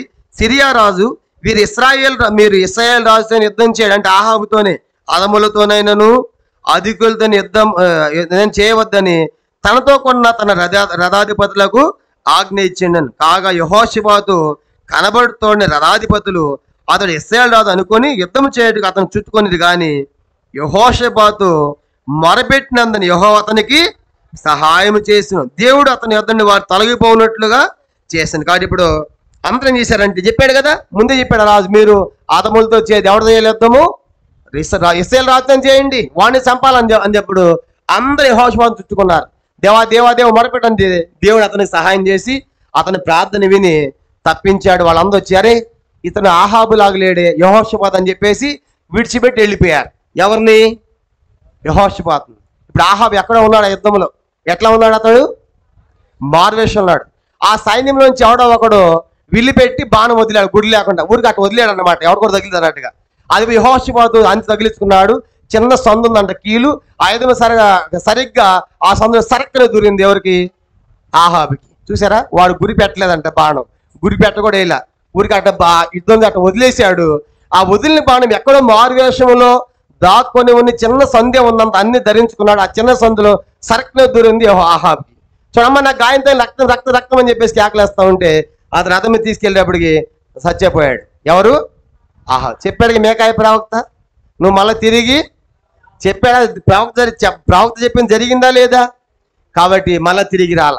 అట్లాగా యెహోషాపాతు ఆహాబు చనిపోతాడు. ఆహాబు చనిపోయాడు. ఆహాబు చనిపోయిన తర్వాత ఇప్పుడు ఎవరికి బుద్ధి చెప్పాలి? ఆహాబు చనిపోయిన తర్వాత ఎవరికి బుద్ధి చెప్పాలి? యెహోషాపాతు. ఎందుకు? నువ్వు అతనితో అసలు 1000 మంది వచ్చా? అతను యుద్ధాన్ని పోవచ్చా నువ్వు? కనుక నువ్వు చేసిన పని ఏంటని దేవుడు ఒక వ్యక్తిని శిక్షించక ముందు ప్రతి ఒక్కరికి ఏమిస్తాడు? సమయం ఇస్తాడు, హెచ్చరిక ఇస్తాడు, పంపిస్తాడు ప్రవక్తలను సరి చేయడానికి. ఒక్కసారి దేవుడు మన మీదకి తిరిగి తెచ్చడం అవకాశాలు ఇస్తాడు. ఎప్పుడైతే ఆహాబు చనిపోయాడో అతనికి గాయం కలిగింది. ఆ గాయం కలిగిన తర్వాత ఆ గాయం రక్తమంతా స్రవించి అతడు సాయంకాలం చనిపోతాడు. అతను ప్రొద్దుంకి వేళ చనిపోయాడు. 18వ అధ్యాయం. అది అయిపోయిన తర్వాత 19వ అధ్యాయం చూడండి. ఇప్పుడు ఆహాబు చనిపోయిన తర్వాత యుద్ధంలో ఇతడు క్షేమంగా ఇంటికి వస్తాడు. ఎవరు? యెహోషాపాతు. 19వ అధ్యాయం 1వ వచనం. యోధారాజైన యెహోషాపాతు ఏ అపాయమును చెందకుండా యెరూషలేము తన నగరునకు తిరిగి రాగా. అంత భయంకరమైన యుద్ధములో ఆహాబు చనిపోయాడు, కానీ యెహోషాపాతు మాత్రం ఏమీ కాకుండా క్షేమంగా యెరూషలేము తన రాజధానికి వచ్చేసాడు. యోధా రాజధానికి వచ్చేసాడు. అప్పుడు దేవుడు ఒక ప్రవక్తను పంపిస్తాడు. నీకైనా బుద్ధి ఉందా? నువ్వు చేసిన పని ఏంటని అతన్ని హెచ్చరించడానికి ఒక ప్రవక్తను పంపిస్తున్నాడు. చదవండి 2వ వచనం. దీర్ఘదర్శి హనాని కుమారుడు యెహూ అతన్ని ఎదుర్కొని పోయి రాజైన యెహోషాపాతుకు ఇలాగ ప్రకటన చేశాను, నీవు భక్తిహీనులకు సహాయం చేసి యెహోవా శత్రువులకు స్నేహితుడు అవుతావు కదా, అందువలన యెహోవా సన్నిధి నుండి కోపం నీ మీదికి వచ్చును. అయితే దేశములో నుండి నీవు దేవతా స్తంభములను తీసివేసి దేవుని యొద్ద విచారణ చేయుటకు నీవు మనసు నిలుపుకొని ఉన్నావు. నీ యందు మంచి క్రియలు కనబడుచున్నవి. కాబట్టి ఇప్పుడు ఎప్పుడైతే క్షేమంగా రాజ్యానికి తన నగరకు వచ్చాడు, వచ్చిన వెంటనే ఒక ప్రవక్త వచ్చాడు. కనుక హనాని కుమారుని యెహోవా వచ్చి అంటాడు, నీవు ఎక్కడికి పోయావు యెహోషువ? భక్తిహీనులకు సహాయం చేస్తావా? ఎవడు ఆహాబు ఎవడు? భక్తిహీనుడేగా. అక్కడ దేవుడు ఉన్నాడా? యాజకుడు ఉన్నాడా? ప్రవక్త ఉందా? భక్తిహీనులు సహాయం చేస్తావా? భక్తిహీనులు సహాయం అంటే ఇప్పుడు ఇతను వాస్తవానికి యుద్ధానికి ఇతను పోలా, అతని దగ్గరికి పోతా ఉండి అతను తీసుకెళ్ళాడు. కాబట్టి అతని హెల్ప్గా తీసుకెళ్ళాడు. ఎవరికి హెల్ప్గా? ఆహాబుకి. కనుక నువ్వు భక్తిహీనులు సహాయం చేయడానికి పోతావా? దేవునికి శత్రువు అవుతావా? దేవుడి కోపం నీ మీద రగులుకుంది. అయితే ఎందుకు దేవుడు నేను తప్పించాడంటే నువ్వు దేవతా స్తంభాలను బయలును తీసివేశావు, నీలో కొన్ని మంచి క్రియలు కనబడుతున్నాయి కాబట్టి దేవుడు నిన్ను క్షమించాడు, కానీ నీ మీద కూడా దేవుని కోపం వచ్చింది అని అతన్ని గద్దించాడు. అయితే యెహోషాపాతు అతను గద్దించిన తర్వాత తను సరి చేసుకున్నట్టే ఉంటుంది. ఇక్కడ ఆ వెంటనే మళ్ళా రిలీజ్ అవుతాడు, అయిపోయి చేసి పొరపడి అన్నట్టుగా. మళ్ళీ తిరిగి మళ్ళీ ప్రజలందరూ కూడా మీరు దేవుని వైపు మనం ఉందాం, యెహోవా వైపు మళ్ళీ కొందామని వాళ్ళందరూ కూడా దేవుని వైపు మళ్ళిస్తాడు. ఇక్కడ యెహోషాపాతుకి ఇచ్చిన ఒక అవకాశం ఏంటంటే తను చేసిన పొరపాటును వెంటనే దేవుడు ప్రవక్త ద్వారా చూపించి అతన్ని గద్దెంపజేశాడు. అయితే యెహోషాపాతుని ఎందుకు సంహరించలేదంటే అతనిలో కొన్ని మంచి క్రియలు ఉన్నాయి. ఏంటంటే దేవతా స్తంభాన్ని తీసివేశావు కాబట్టి, దేశమంతటా వాక్యాన్ని ప్రకటింపజేశావు కాబట్టి మంచి క్రియలను బట్టి దేవుడిని తప్పించాడని చెప్పాడు. ఆ తర్వాత యెహోషాపాతు మళ్ళీ ఏం చేశాడు చూడండి, 4వ వచనం. తన తప్పు తనకు తెలియజేసిన తర్వాత 4వ వచనం, యెహోషాపాతు యెరూషలేములో నివాసము చేయొచ్చు బెయేర్షెబా నుండి ఎఫ్రాయిము మన్యం వరకు జనుల మధ్య సంచరించుచు వారి పితరులైన దేవుని యెహోవా వైపునకు వారిని మళ్ళించెను. ఇంకా అద్భుతమైన పని ఏంటంటే పొరపాటు చేశాడు. అయితే మళ్ళీ ఏం చేస్తానంటే ఎఫ్రాయిము మన్యము నుండి బెయేర్షెబా నుండి కింద పైనుంచి కింద వరకు దేశం అంతటా కూడా ప్రజలందరూ మీరు యెహోవా వైపు మళ్ళుకోవాలి, యెహోవా దేవుని సేవించాలని ప్రజలందరూ కూడా యెహోవా వైపు మళ్ళింపజేశాడు. కనుక అంటే ప్రవక్త చెప్పిన తర్వాత దేవుని విడిచిపెట్టకుండా మళ్ళీ ఏం చేశాడంటే ప్రజలందరూ తిరిగి దేవుని వైపే మళ్ళింపజేశాడు. ఆ తర్వాత దేశంలో న్యాయాధిపతులు నియమించాడు. దేశమంతా చెప్పా కదా, అంతకుముందేమో దేశమంతటా ధర్మశాస్త్రాన్ని ప్రకటింపజేశాడు. ఇప్పుడు ఏం చేస్తాను, దేశమంతటా న్యాయాధిపతులు జడ్జిలు నియమిస్తాడు. మీరు జాగ్రత్త, అన్యాయం చేయొద్దు, పక్షపాతం చూపొద్దు, లంచం తీసుకోవద్దు, దేవుడు పక్షపాతి కాడు, మీరు న్యాయంగా తీర్పు తెచ్చాలని దేశమంతటి కూడా సుభిక్షం ఉండాలి. కాబట్టి ఆ జడ్జీలను న్యాయాధిపతులను నియమించినట్టుగా మన కింద వచ్చేలా మనం చూస్తాం. అలాగే న్యాయాధిపతులను నియమించిన తర్వాత వాళ్ళందరూ కూడా చెప్తాడు మీరు లంచాలు తీసుకోవద్దు. చూడండి 5వ వచనం, 2 దినవృత్తాంతాలు 19:5. మరియు అతడు ఆయా పట్టణములోను అనగా యోధా దేశము వారున్న బురదల పట్టణం అన్నింటిలో న్యాయాధిపతులు నిర్ణయించి వారికి ఎలాగున ఆజ్ఞాపించిన మీరు యెహోవా నియమమును బట్టే గాని మనుషుల నియమను బట్టి తీర్పు తీర్చవలసిన వారు కారు. ఆయన మీతో ఉండును కనుక మీరు తీర్పు తీర్చు బహు జాగ్రత్తగా చేయుడి. యెహోవా భయము మీ మీద ఉండునుగాక, హెచ్చరికగా నుండి తీర్పు తీర్చుడి. మన దేవుని యెహోవా యందు దౌష్ట్యం లేదు, ఆయన పక్షపాతి కాడు, లంచం పుచ్చుకునేవాడు కాడు అని చెప్పేసి వాళ్ళందరికీ బోధించి జాగ్రత్త అని చెప్పేసి అతడు యథార్థ మనసు ప్రవర్తింపాలని వాళ్ళందరికీ బోధిస్తాడు. ఇది 19వ అధ్యాయం. కాబట్టి ఇద్దరితో 19వ అధ్యాయం అయిపోతుంది. కాబట్టి యుద్ధానికి వెళ్ళాడు, యుద్ధంలో ఆహాబు చనిపోయాడు, వచ్చిన తర్వాత ప్రవక్త వచ్చి గద్దించాడు. కనుక చెప్పింది నువ్వెందుకు సంహరించబడలేదంటే నీలో మంచికలు ఉన్నాయి కాబట్టి దేవుడు విడిచిపెట్టాడు. దేవుని కోపం ఉంది కానీ విడిచిపెట్టని చెప్పిన తర్వాత మళ్ళీ ప్రజలను దేని వైపు మళ్ళించాడు. యెహోషాపాతు న్యాయాధిపతులు నియమించాడు, మీరు లంచం తీసుకోవద్దు కనుక అని చెప్పేసి వాళ్ళకి హెచ్చరికలు ఇచ్చి ఆ న్యాయాధిపతిని నియమించాడు. ఇది అయిపోయిన తర్వాత ఇప్పుడు 20వ అధ్యాయం స్టార్ట్ అవుతుంది. మనకి 20వ అధ్యాయం బాగా తెలుసు కనుక ఎందుకంటే చాలా ప్రార్థన కోరికలుగా మనం విన్నాం కాబట్టి 2 దినవృత్తాంతములు 20వ అధ్యాయం. ఈ 20వ అధ్యాయంలో 4 రకాల సైన్యాలు వస్తారు. ఎవరి మీదకి? యెహోషాపాతు మీద. చదవండి 20వ అధ్యాయం 1వ వచనం. అదంతా ఈ పైదంతా జరిగిన తర్వాత మోయాబీలు, అమ్మోనీయులు, మోనేయులు 3 రకాల సైన్యాలు. తర్వాత ఇక్కడ 23వ వచనంలో సేయీరు మన్యవాసులు ఎవరంటే వాళ్ళు 4వది. కాబట్టి మోయాబీలు, అమ్మోనీయులు, మోయేనీయులు, సేయీరు మన్యవాసులు 4 రకాల సైన్యాలు మరి యోధా దేశాన్ని చుట్టుముట్టాయి. కనుక ఇప్పుడు 4 సైన్యాలు వస్తే ఎలా ఉంటుంది? ఇప్పుడు 4 దిక్కుల వచ్చి కాసుకున్నారు. ఇప్పుడు ఎది పరిగెత్తాలి? ఇప్పుడు 4 దిక్కులా ఉంటే ఇప్పుడు 4 దిక్కులు శత్రువు ఉన్నప్పుడు ఎవరు దిక్కు చెప్పండి? దేవుడే దిక్కు. కాబట్టి ఏ దిక్కు పోయినా ఏదో సైన్యం చేతిలో చనిపోతా ఉన్నట్టుగా 4 రకాల సైన్యాలు చుట్టుముట్టాయి యోధా రాజ్యాన్ని. అప్పుడు యెహోషాపాతు భయపడతాడు. చూడండి 3వ వచనం, 2వ దినవృత్తాంతములు 20వ అధ్యాయం 3వ వచనం చదవండి. అందుకు యెహోషాపాతు భయపడి యెహోవా యొద్ద విచారించుటకు యోధ అంతటా చాలండి. కాబట్టి ఎప్పుడైతే అతడు మరి ఆ 4 రకాల సైన్యం వచ్చిందని తెలిసిందో భయపడి ఇప్పుడు తన రాజ్యం అంతటా ప్రకటించాడు. ఏంటంటే అంతటా మన దేశమంతా ఈరోజు ఫాస్టింగ్ ప్రేయర్ చేయాలి. ఏంటంటే ఉపవాస దినము. పిల్లలు, భార్యలు, శిశువులు అందరూ కూడా దేవుని మందిరం నిలబడి మనం ఉపవాస ప్రార్థన చేస్తాం. మనం చాలా డేంజర్ జోన్లో ఉన్నాం. 4 రకాల సైన్యాలు చుట్టుముట్టాయి. దేవుడు మనల్ని కాపాడాలి అని చెప్పేసి దేశం అంతటా పిలిపించాడు. ఏ ప్రార్థన అంటే ఇది? ఉపవాస ప్రార్థన. కానీ ఇక్కడ కూడా ఆయన భక్తి మనం ఎంతో భక్తి పడేదని మనం చూస్తాం. కానీ భయపడి దేశం అంతటా ప్రార్థన. ఎందుకంటే ప్రార్థనకి మించింది ఏమీ లేదు. అది తప్ప మనల్ని కాపాడేది ఏమీ కూడా లేదు. కానీ మనం దేవుని ప్రార్థన చేస్తామని కానీ అందరూ కూడా ఏం చేశారంటే చూడండి, అందరూ కూడా వచ్చారంట. 13వ వచనం, యోధా వారందరూ తమ శిష్యులతోనూ భార్యలతోనూ పిల్లలతోనూ చాలు. కాబట్టి యోధా వారందరూ వచ్చారు. శిశువులు అప్పుడే పుట్టిన వాళ్ళు కూడా తీసుకొచ్చారు. చిన్న పిల్లలు కూడా, భార్యలు, పిల్లలు, కానీ శిశువులు అందరూ కూడా యెహోవా సన్నిధిలోకి వచ్చారు. వచ్చి ఏమని ప్రార్థన చేశారు వాళ్ళు? ఇప్పుడు 12వ వచనం అందరం కలిసి 12వ వచనం వాళ్ళు చేసిన ప్రార్థన చూడండి. 20:12 చదవండి. మా దేవ, నీ వారికి తీర్పు తీర్చవా? మా మీదకి గొప్ప సైన్యముతో యుద్ధము చేయుటకు మాకు శక్తి చాలదు, ఏమీ చేయుటకు మాకు తోచదు, నీవే మాకు దిక్కు అని ప్రార్థన చేశాను. కాబట్టి ఇప్పుడు వాళ్ళు చేసిన ప్రార్థన అంటే ప్రభా అది గొప్ప సైన్యం. వాస్తవానికి ఇప్పుడు యెహోషాపాతు కూడా ఎంత సైన్యం ఉందని చూసాము? ఎన్ని లక్షలు? 11 లక్షలు ఉన్నారు. కానీ ఇప్పుడు 4 రకాల సైన్యం, 4 రకాల దేశాలు చుట్టుకున్నాయి.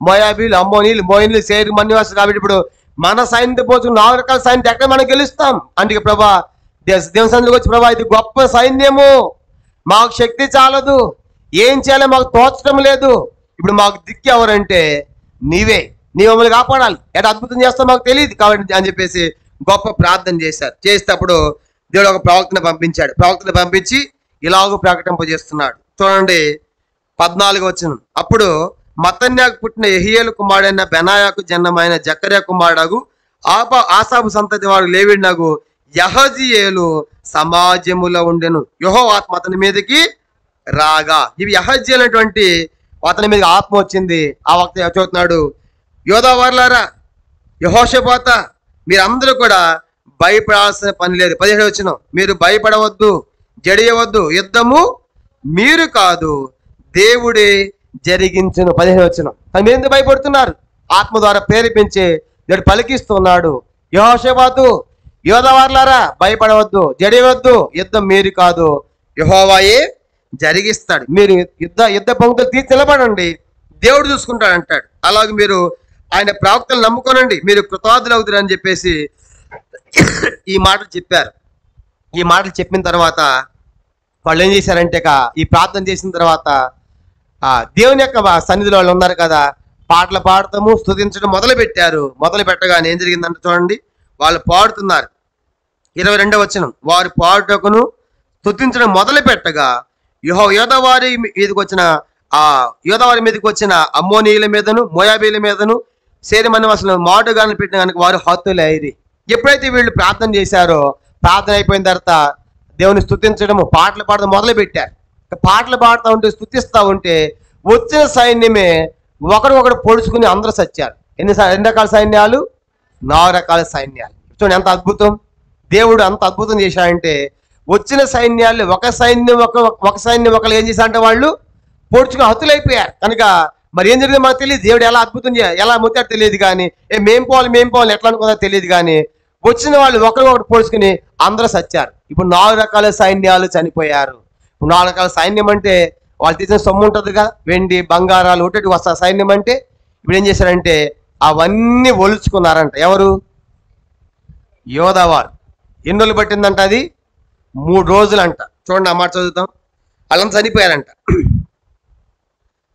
25 వచనం చంపుకోవడానికి మొదలు పెట్టారు.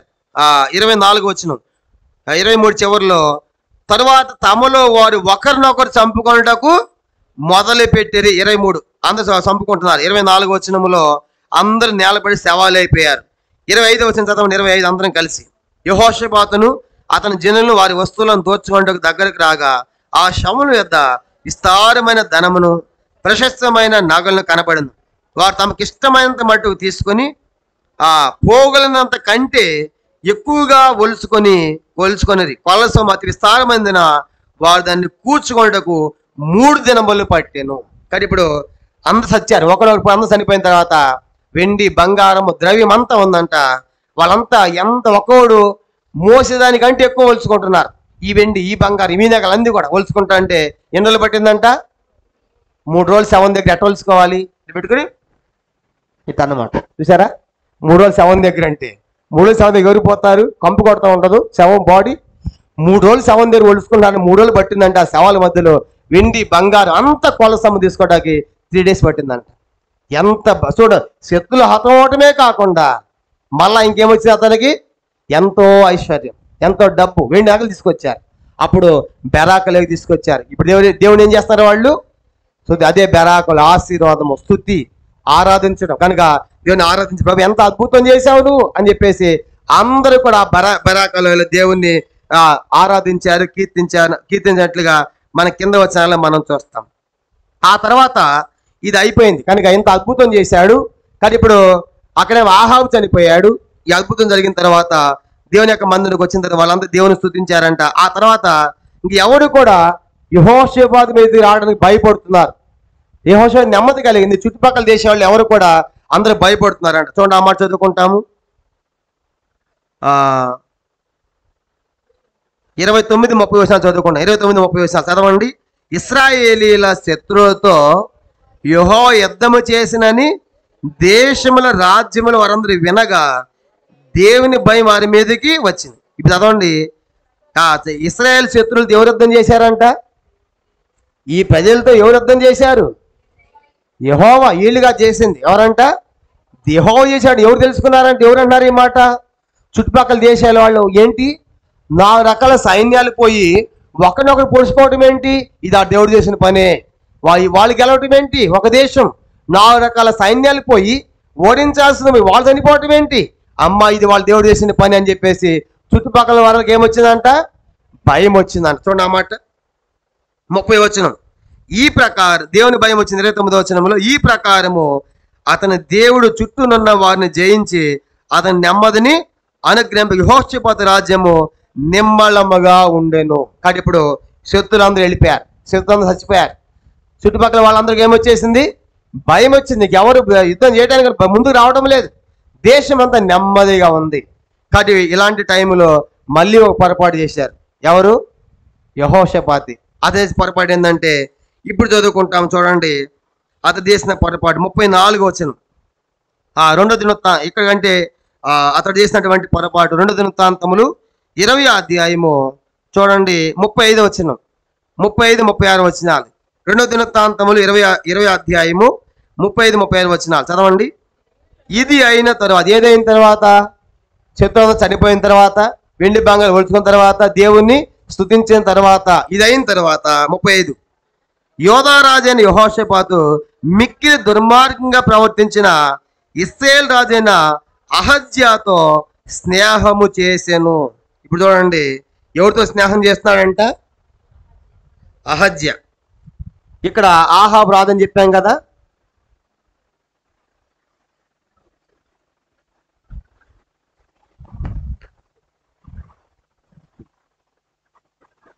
ఇక్కడ ఆహాబు రాదని చూసాం. ఇప్పుడు ఆహాబు యుద్ధంలో ఏమయ్యాడు? అక్కడ చనిపోయాడు. నెక్స్ట్ ఆహాబు తర్వాత ఎవరు రాజు అయ్యారంటే అహజ్యా. ఎవరంట? ఆహాబు చనిపోయాడు. చనిపోయిన తర్వాత ఇప్పుడు అహజ్యా రాజు అయ్యాడు. కానీ ఇప్పుడు అహజ్యా అక్కడ రాజుగా ఉన్నాడు. ఇశ్రాయేల్ దేశానికి తండ్రితో సంబంధం పెట్టుకున్నాడు. తండ్రి ఎవరితో? ఆహాబుతో. కనుక ఆహాబుతో పెట్టుకుంటే దేవుడు ఏం చేశాడు? గద్దించాడు లేదా? నువ్వు భక్తిని సహాయం చేస్తావా, యెహోవా శత్రువులతో ఉంటావని చెప్పి గద్దిస్తే అతను చచ్చిపోయిన తర్వాత బుద్ధి తెచ్చుకోవాలిగా. మళ్ళీ ఎవరితో స్నేహం పెడుతున్నాడు చెప్పండి యెహోషాపాతు? అతని కుమారుడు అహజ్యాతో. అహజ్యా ఏం చేస్తాడంటే ఓడలు తయారు చేస్తాడు. బంగారం తీసుకురావడానికి ఓడలు తయారు చేస్తా ఉంటే అతనితో స్నేహం పెట్టుకుని మరి వ్యాపారం కోసం కావచ్చు, ధనం కోసం కావచ్చు, అతనితో స్నేహం చేశాడంట. ఒక విధంగా దేవుని శత్రువులతో, దేవునికి ఇష్టం లేని వారితో స్నేహం చేస్తే, లోకంతో స్నేహం చేస్తే దేవునికి మనం శత్రులు అవుతాం. యాకోబు పత్రిక 4వ అధ్యాయం చూడండి, ఇక్కడ చేపెట్టుకోండి. యాకోబు పత్రిక 4వ అధ్యాయము, యాకోబు పత్రిక 4వ అధ్యాయం, యాకోబు పత్రిక 4వ అధ్యాయము 4వ వచనం. యాకోబు పత్రిక 4:4 చదువుతాము. వ్యభిచారులారా, ఈ లోక స్నేహం దేవునితో వైరమని మీరు ఎరుగరా? కాబట్టి ఎవడు ఈ లోకముతో స్నేహం చేయగోరునో వాడు దేవునికి. కానీ ఇప్పుడు దేవునితో స్నేహం చేస్తే ఏమవుతారంటే వాళ్ళు శత్రువు అవుతారు. ఇప్పుడు ఎవరితో స్నేహం చేస్తాడు చెప్పండి? ఈ అహజ్య ఒక విధంగా లోకస్తులే కదా, ఇక్కడ దేవుడు లేడని చెప్పాను కదా, కనుక బయలని చెప్పాను కదా, దాని బేతేల్లో వాళ్ళతో సంబంధాలు పెట్టుకుని స్నేహం చేశాడు. స్నేహం చేస్తే అప్పుడు మళ్ళా దేవుడు ఏం చేశాడంటే ఒక వ్యక్తిని పంపించాడు. ప్రవక్త చూడండి కింద వచ్చిన 36, 2 దినవృత్తాంతములు 20వ అధ్యాయము 36 వచనం. 36 చదవండి. 2 దినవృత్తాంతములు 20:36. తార్షియా 2 దినవృత్తాంతములు 20వ అధ్యాయం 35 చదువుతాం. 35. ఇది అయిన తర్వాత యోధరాజైన యెహోషువ మిక్కిలి దుర్మార్గముగా ప్రవర్తించిన ఇశ్రాయేలు రాజైన అహజ్యాతో స్నేహము చేసెను. ఇప్పుడు చెప్పండి, ఈ ఇశ్రాయేలు రాజు అహజ్యా ఎలాంటి వాడంటే మిక్కిలి దుర్మార్గుడు. ఎలాంటి మిక్కిలి? ఎవరు మిక్కిలి దుర్మార్గుడు? యెహోషాపాతు కాదు, అహజ్యా. కాబట్టి ఇప్పుడు మిక్కిలి దుర్మార్గుడితో నువ్వు కూడా ఉంటే ఎట్లా ఉంటుంది? వాడు ఎప్పుడు పొడిచేవాడితో తిరుగుతా ఉన్నాడు అనుకోండి, హత్య చేసేవాడితో ఎప్పుడు నువ్వే కనపడతా ఉంటే అందరూ ఏమంటాడు?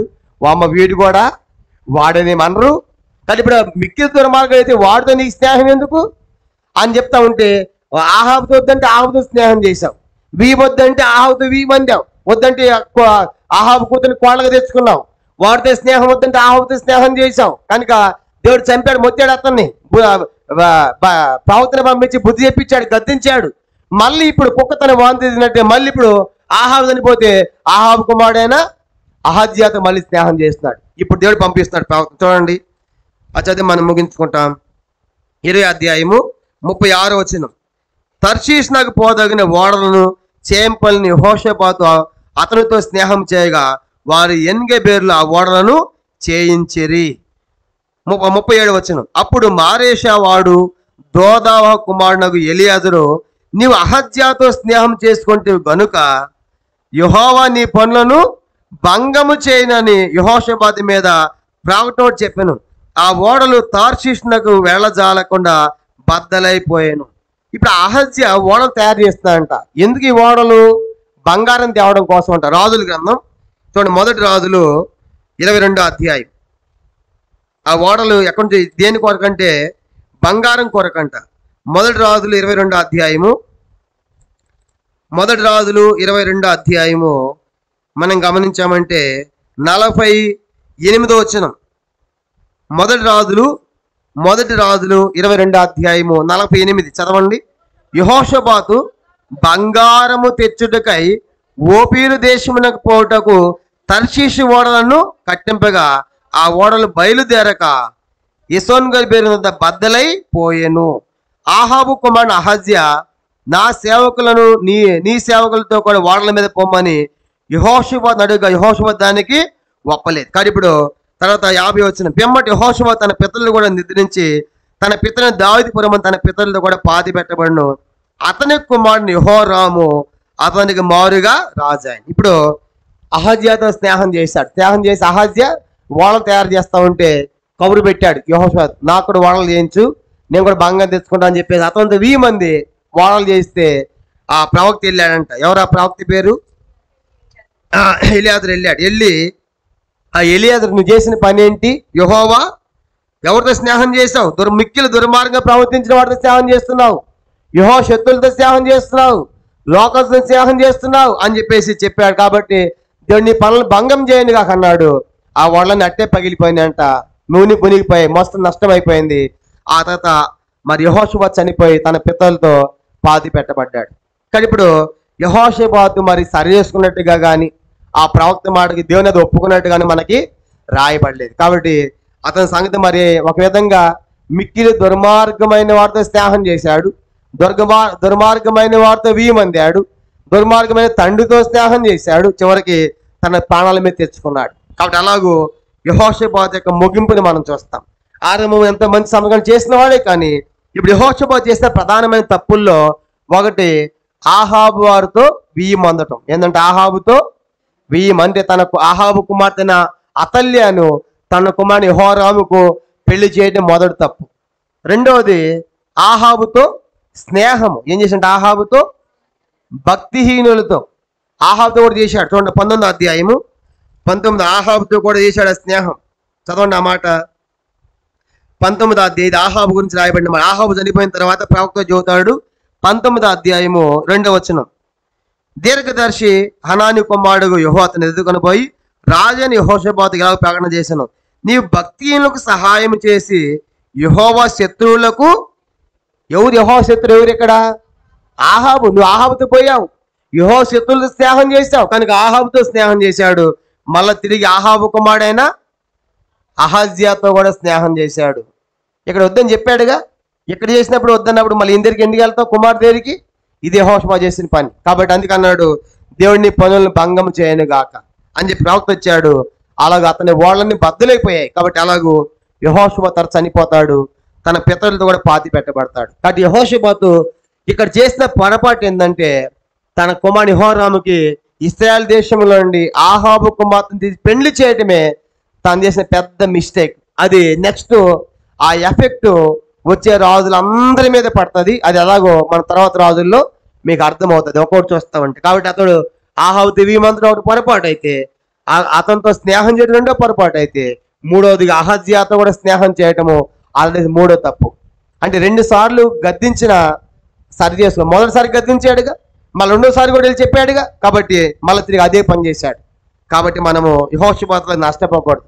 కాబట్టి ఈ రాత్రి ఈ వాక్యం మన జీవితాల్లో కూడా ఆరంభం బాగానే ఉంది. యెహోషాపాతు రాజుని బలపరుచుకున్న వాడే, కావు బలాలు పెట్టిన వాడే, యువతను తోడుగా ఉన్నాడు, బయలుదేవతను విసర్జించిన వాడే, దేవుని ఆశ్రయింపజేసిన వాడే, ఇశ్రాయేల్ చేరులాగా అతని చేర్లు చేయలేదు, దుర్నిర్ణయం చేసుకున్నాడు, యెహోవా మార్గం నడిచాడు, దేశమంతటా ధర్మశాస్త్రాన్ని ప్రకటింపజేశాడు, 11 లక్షల మంది సైన్యాన్ని కలిగి ఉన్నాడు.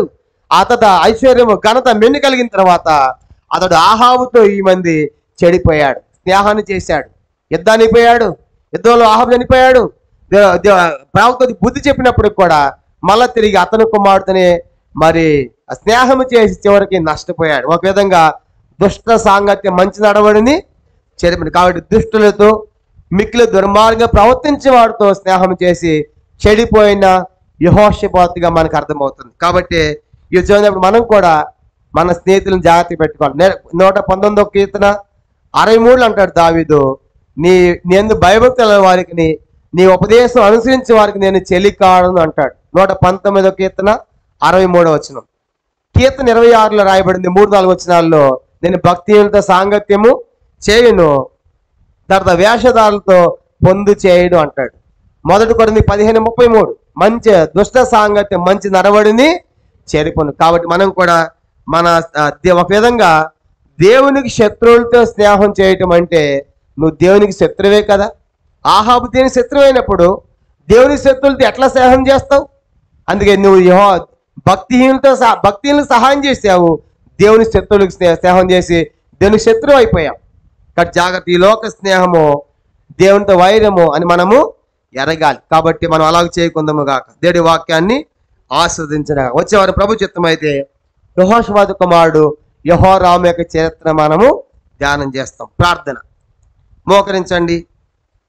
ఈ వాక్య వెలుగులో మన జీవితాలు స్వపరీక్ష చేసుకుంటాం.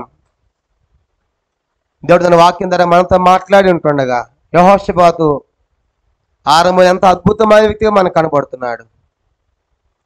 అతని రాజ్యము బలపరచబడింది, కావలి బలాలను పెట్టాడు, దేవుడు అతను సహాయంగా ఉన్నాడు. కారణము బయలుదేవతను విసర్జించాడు, దేవుని ఆశ్రయించాడు, ఇశ్రాయేలు చర్యలు ఆయన చేయలేదు, అందుకే దేవుడు అతను తోడుగా ఉన్నాడు, సహాయపడ్డాడు. తర్వాత తన తండ్రిని దావీదు నడిచినట్టుగా ప్రారంభ దినాల్లో యథార్థంగా ఉన్నాడు, అంత మాత్రమే కాదు, రాజ్యం స్థిరపరచబడింది. అంత మాత్రమే కాదు, ఐశ్వర్యం ఘనత కలిగింది. అంత మాత్రమే కాకుండా అతనికి దేశంలో వారందరూ పన్ను కడుతున్నారు. ఫిలిస్తీన్లు కూడా కానుకలు ఇస్తున్నారు. అరబ్బీలు కూడా పన్నులు కడుతున్నారు, కానుకలు ఇస్తున్నారు. అంతకంత గొప్పవాడైపోయాడు.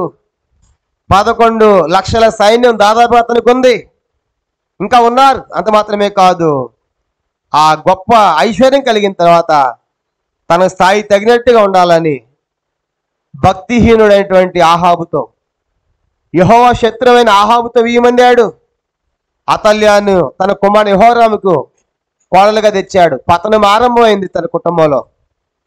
అంత మాత్రమే కాదు, యుద్ధానికి వెళ్ళాడు ఆహాబుతో కలిసి భోజనం తిని. అతను చెప్పిన మరి యుద్ధానికి వెళ్ళే ద్వారా గొప్ప నష్టం, చావాల్సింది యెహోషాపాతు.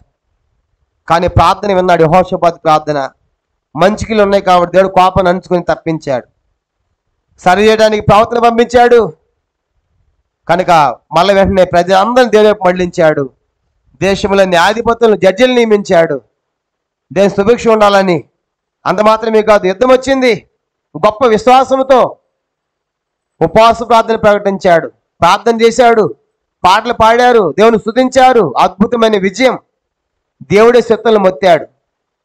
ఒకరొకరు చనిపోయాడు. స్థానం కొలసం పట్టుకున్నారు, దేవుని స్తుతించి ఆరాధించారు. ఇంత విజయాలు సాధించిన వాడు చివరికి మరలా తిరిగి ఆహాబు కుమారుడైన అహజ్యాతో, యెహోవా శత్రువుతో, భక్తిహీనతో స్నేహం చేశాడు. ఎంత విచారం. ఆరంభం బాగానే ఉంది కానీ అంతము, యెహోషాపాతు యొక్క అంతము భక్తిహీనతో శత్రువుగా చనిపోయాడు. కాబట్టి ఈ రాత్రి మనం భక్తిహీనతో ఉన్నామా? మన స్నేహితులు భక్తిహీనులా? మన యెహోవా శత్రువులతో మనం స్నేహం చేస్తున్నామా? మనం పరీక్షించుకుంటాం. యెహోషాపాతు వలె మనం ఉండకుందుము గాక. ప్రార్థన. పరలోకమందున మా తండ్రి, పరిశుద్ధ దేవ, మీ స్తోత్రాలు. ఈరోజు యోధా రాజుల్లోంచి 4వ రాజుగా తండ్రి యెహోషాపాతు యొక్క జీవిత చరిత్ర మేము చూసాం. ఎంత అద్భుతమైన పరిపాలన చేశాడు, ఎంత విజయాలు కూడా చూశాడు తన జీవితంలో. నెమ్మది, ఐశ్వర్యము, ఘనత మెండుగా ఇచ్చారు. అతడు కూడా దృఢ నిర్ణయం చేసుకుని మీ మార్గంలో జీవించాడు. దేశమంతా వాక్యాన్ని ప్రకటింపజేశాడు. అంత మంచిగా ఉన్నవాడు చివరికి ఆహాబుతో 1000 మంది చెడిపోయాడు. ఆహాబుతో స్నేహం, అతని కుమారుడు అహజ్యాతో స్నేహం, భారీ నష్టం. దైలమాత ఈ యొక్క ఎఫెక్ట్ భవిష్యత్ తరాలకు పడింది. యెహోషాపాతు చేసిన పొరపాటే యోధా రాజ్య నాశనానికి కారణమైంది భవిష్యత్తులో. కాబట్టి మేము చేసే నిర్ణయాలు, మేము చేసే తీర్మానాలే మా పిల్లల విషయాల్లో అవి భవిష్యత్ తరాలకు నిర్దేశించేగా ఉంటున్నాయి. కాబట్టి మా నిర్ణయాలు, మా యొక్క ప్రమాణాలు, మా స్నేహాలు జాగ్రత్త ఉండాలి. మీరు కోరినందుకై స్తోత్రాలు. వాక్యాన్ని దీవించండి, వచ్చేవాడిని దీవించండి, ఆస్వాదించండి, క్షేమంగా తీసుకెళ్ళమని, సహాయపడమని వందన స్తోత్రాలు చెల్లిస్తూ భవిష్యత్ సేవ కూడా సిద్ధపరచమని యేసు ప్రభు నామమున ప్రార్థించి వేడుకొనిచున్నాము తండ్రి. ఆమేన్. మన తండ్రి అయిన దేవుని ప్రేమయు, కుమారుడు యేసుక్రీస్తు వారి కృపయు, పరిశుద్ధాత్మక అన్యోన్య సహవాసము చేర్చిన మనకును, తను ప్రేమించే వారికి సకల పరిశుద్ధులకును ఇప్పుడు ఎల్లప్పుడూ సదాకాలము తోడై ఉండును గాక. ఆమేన్.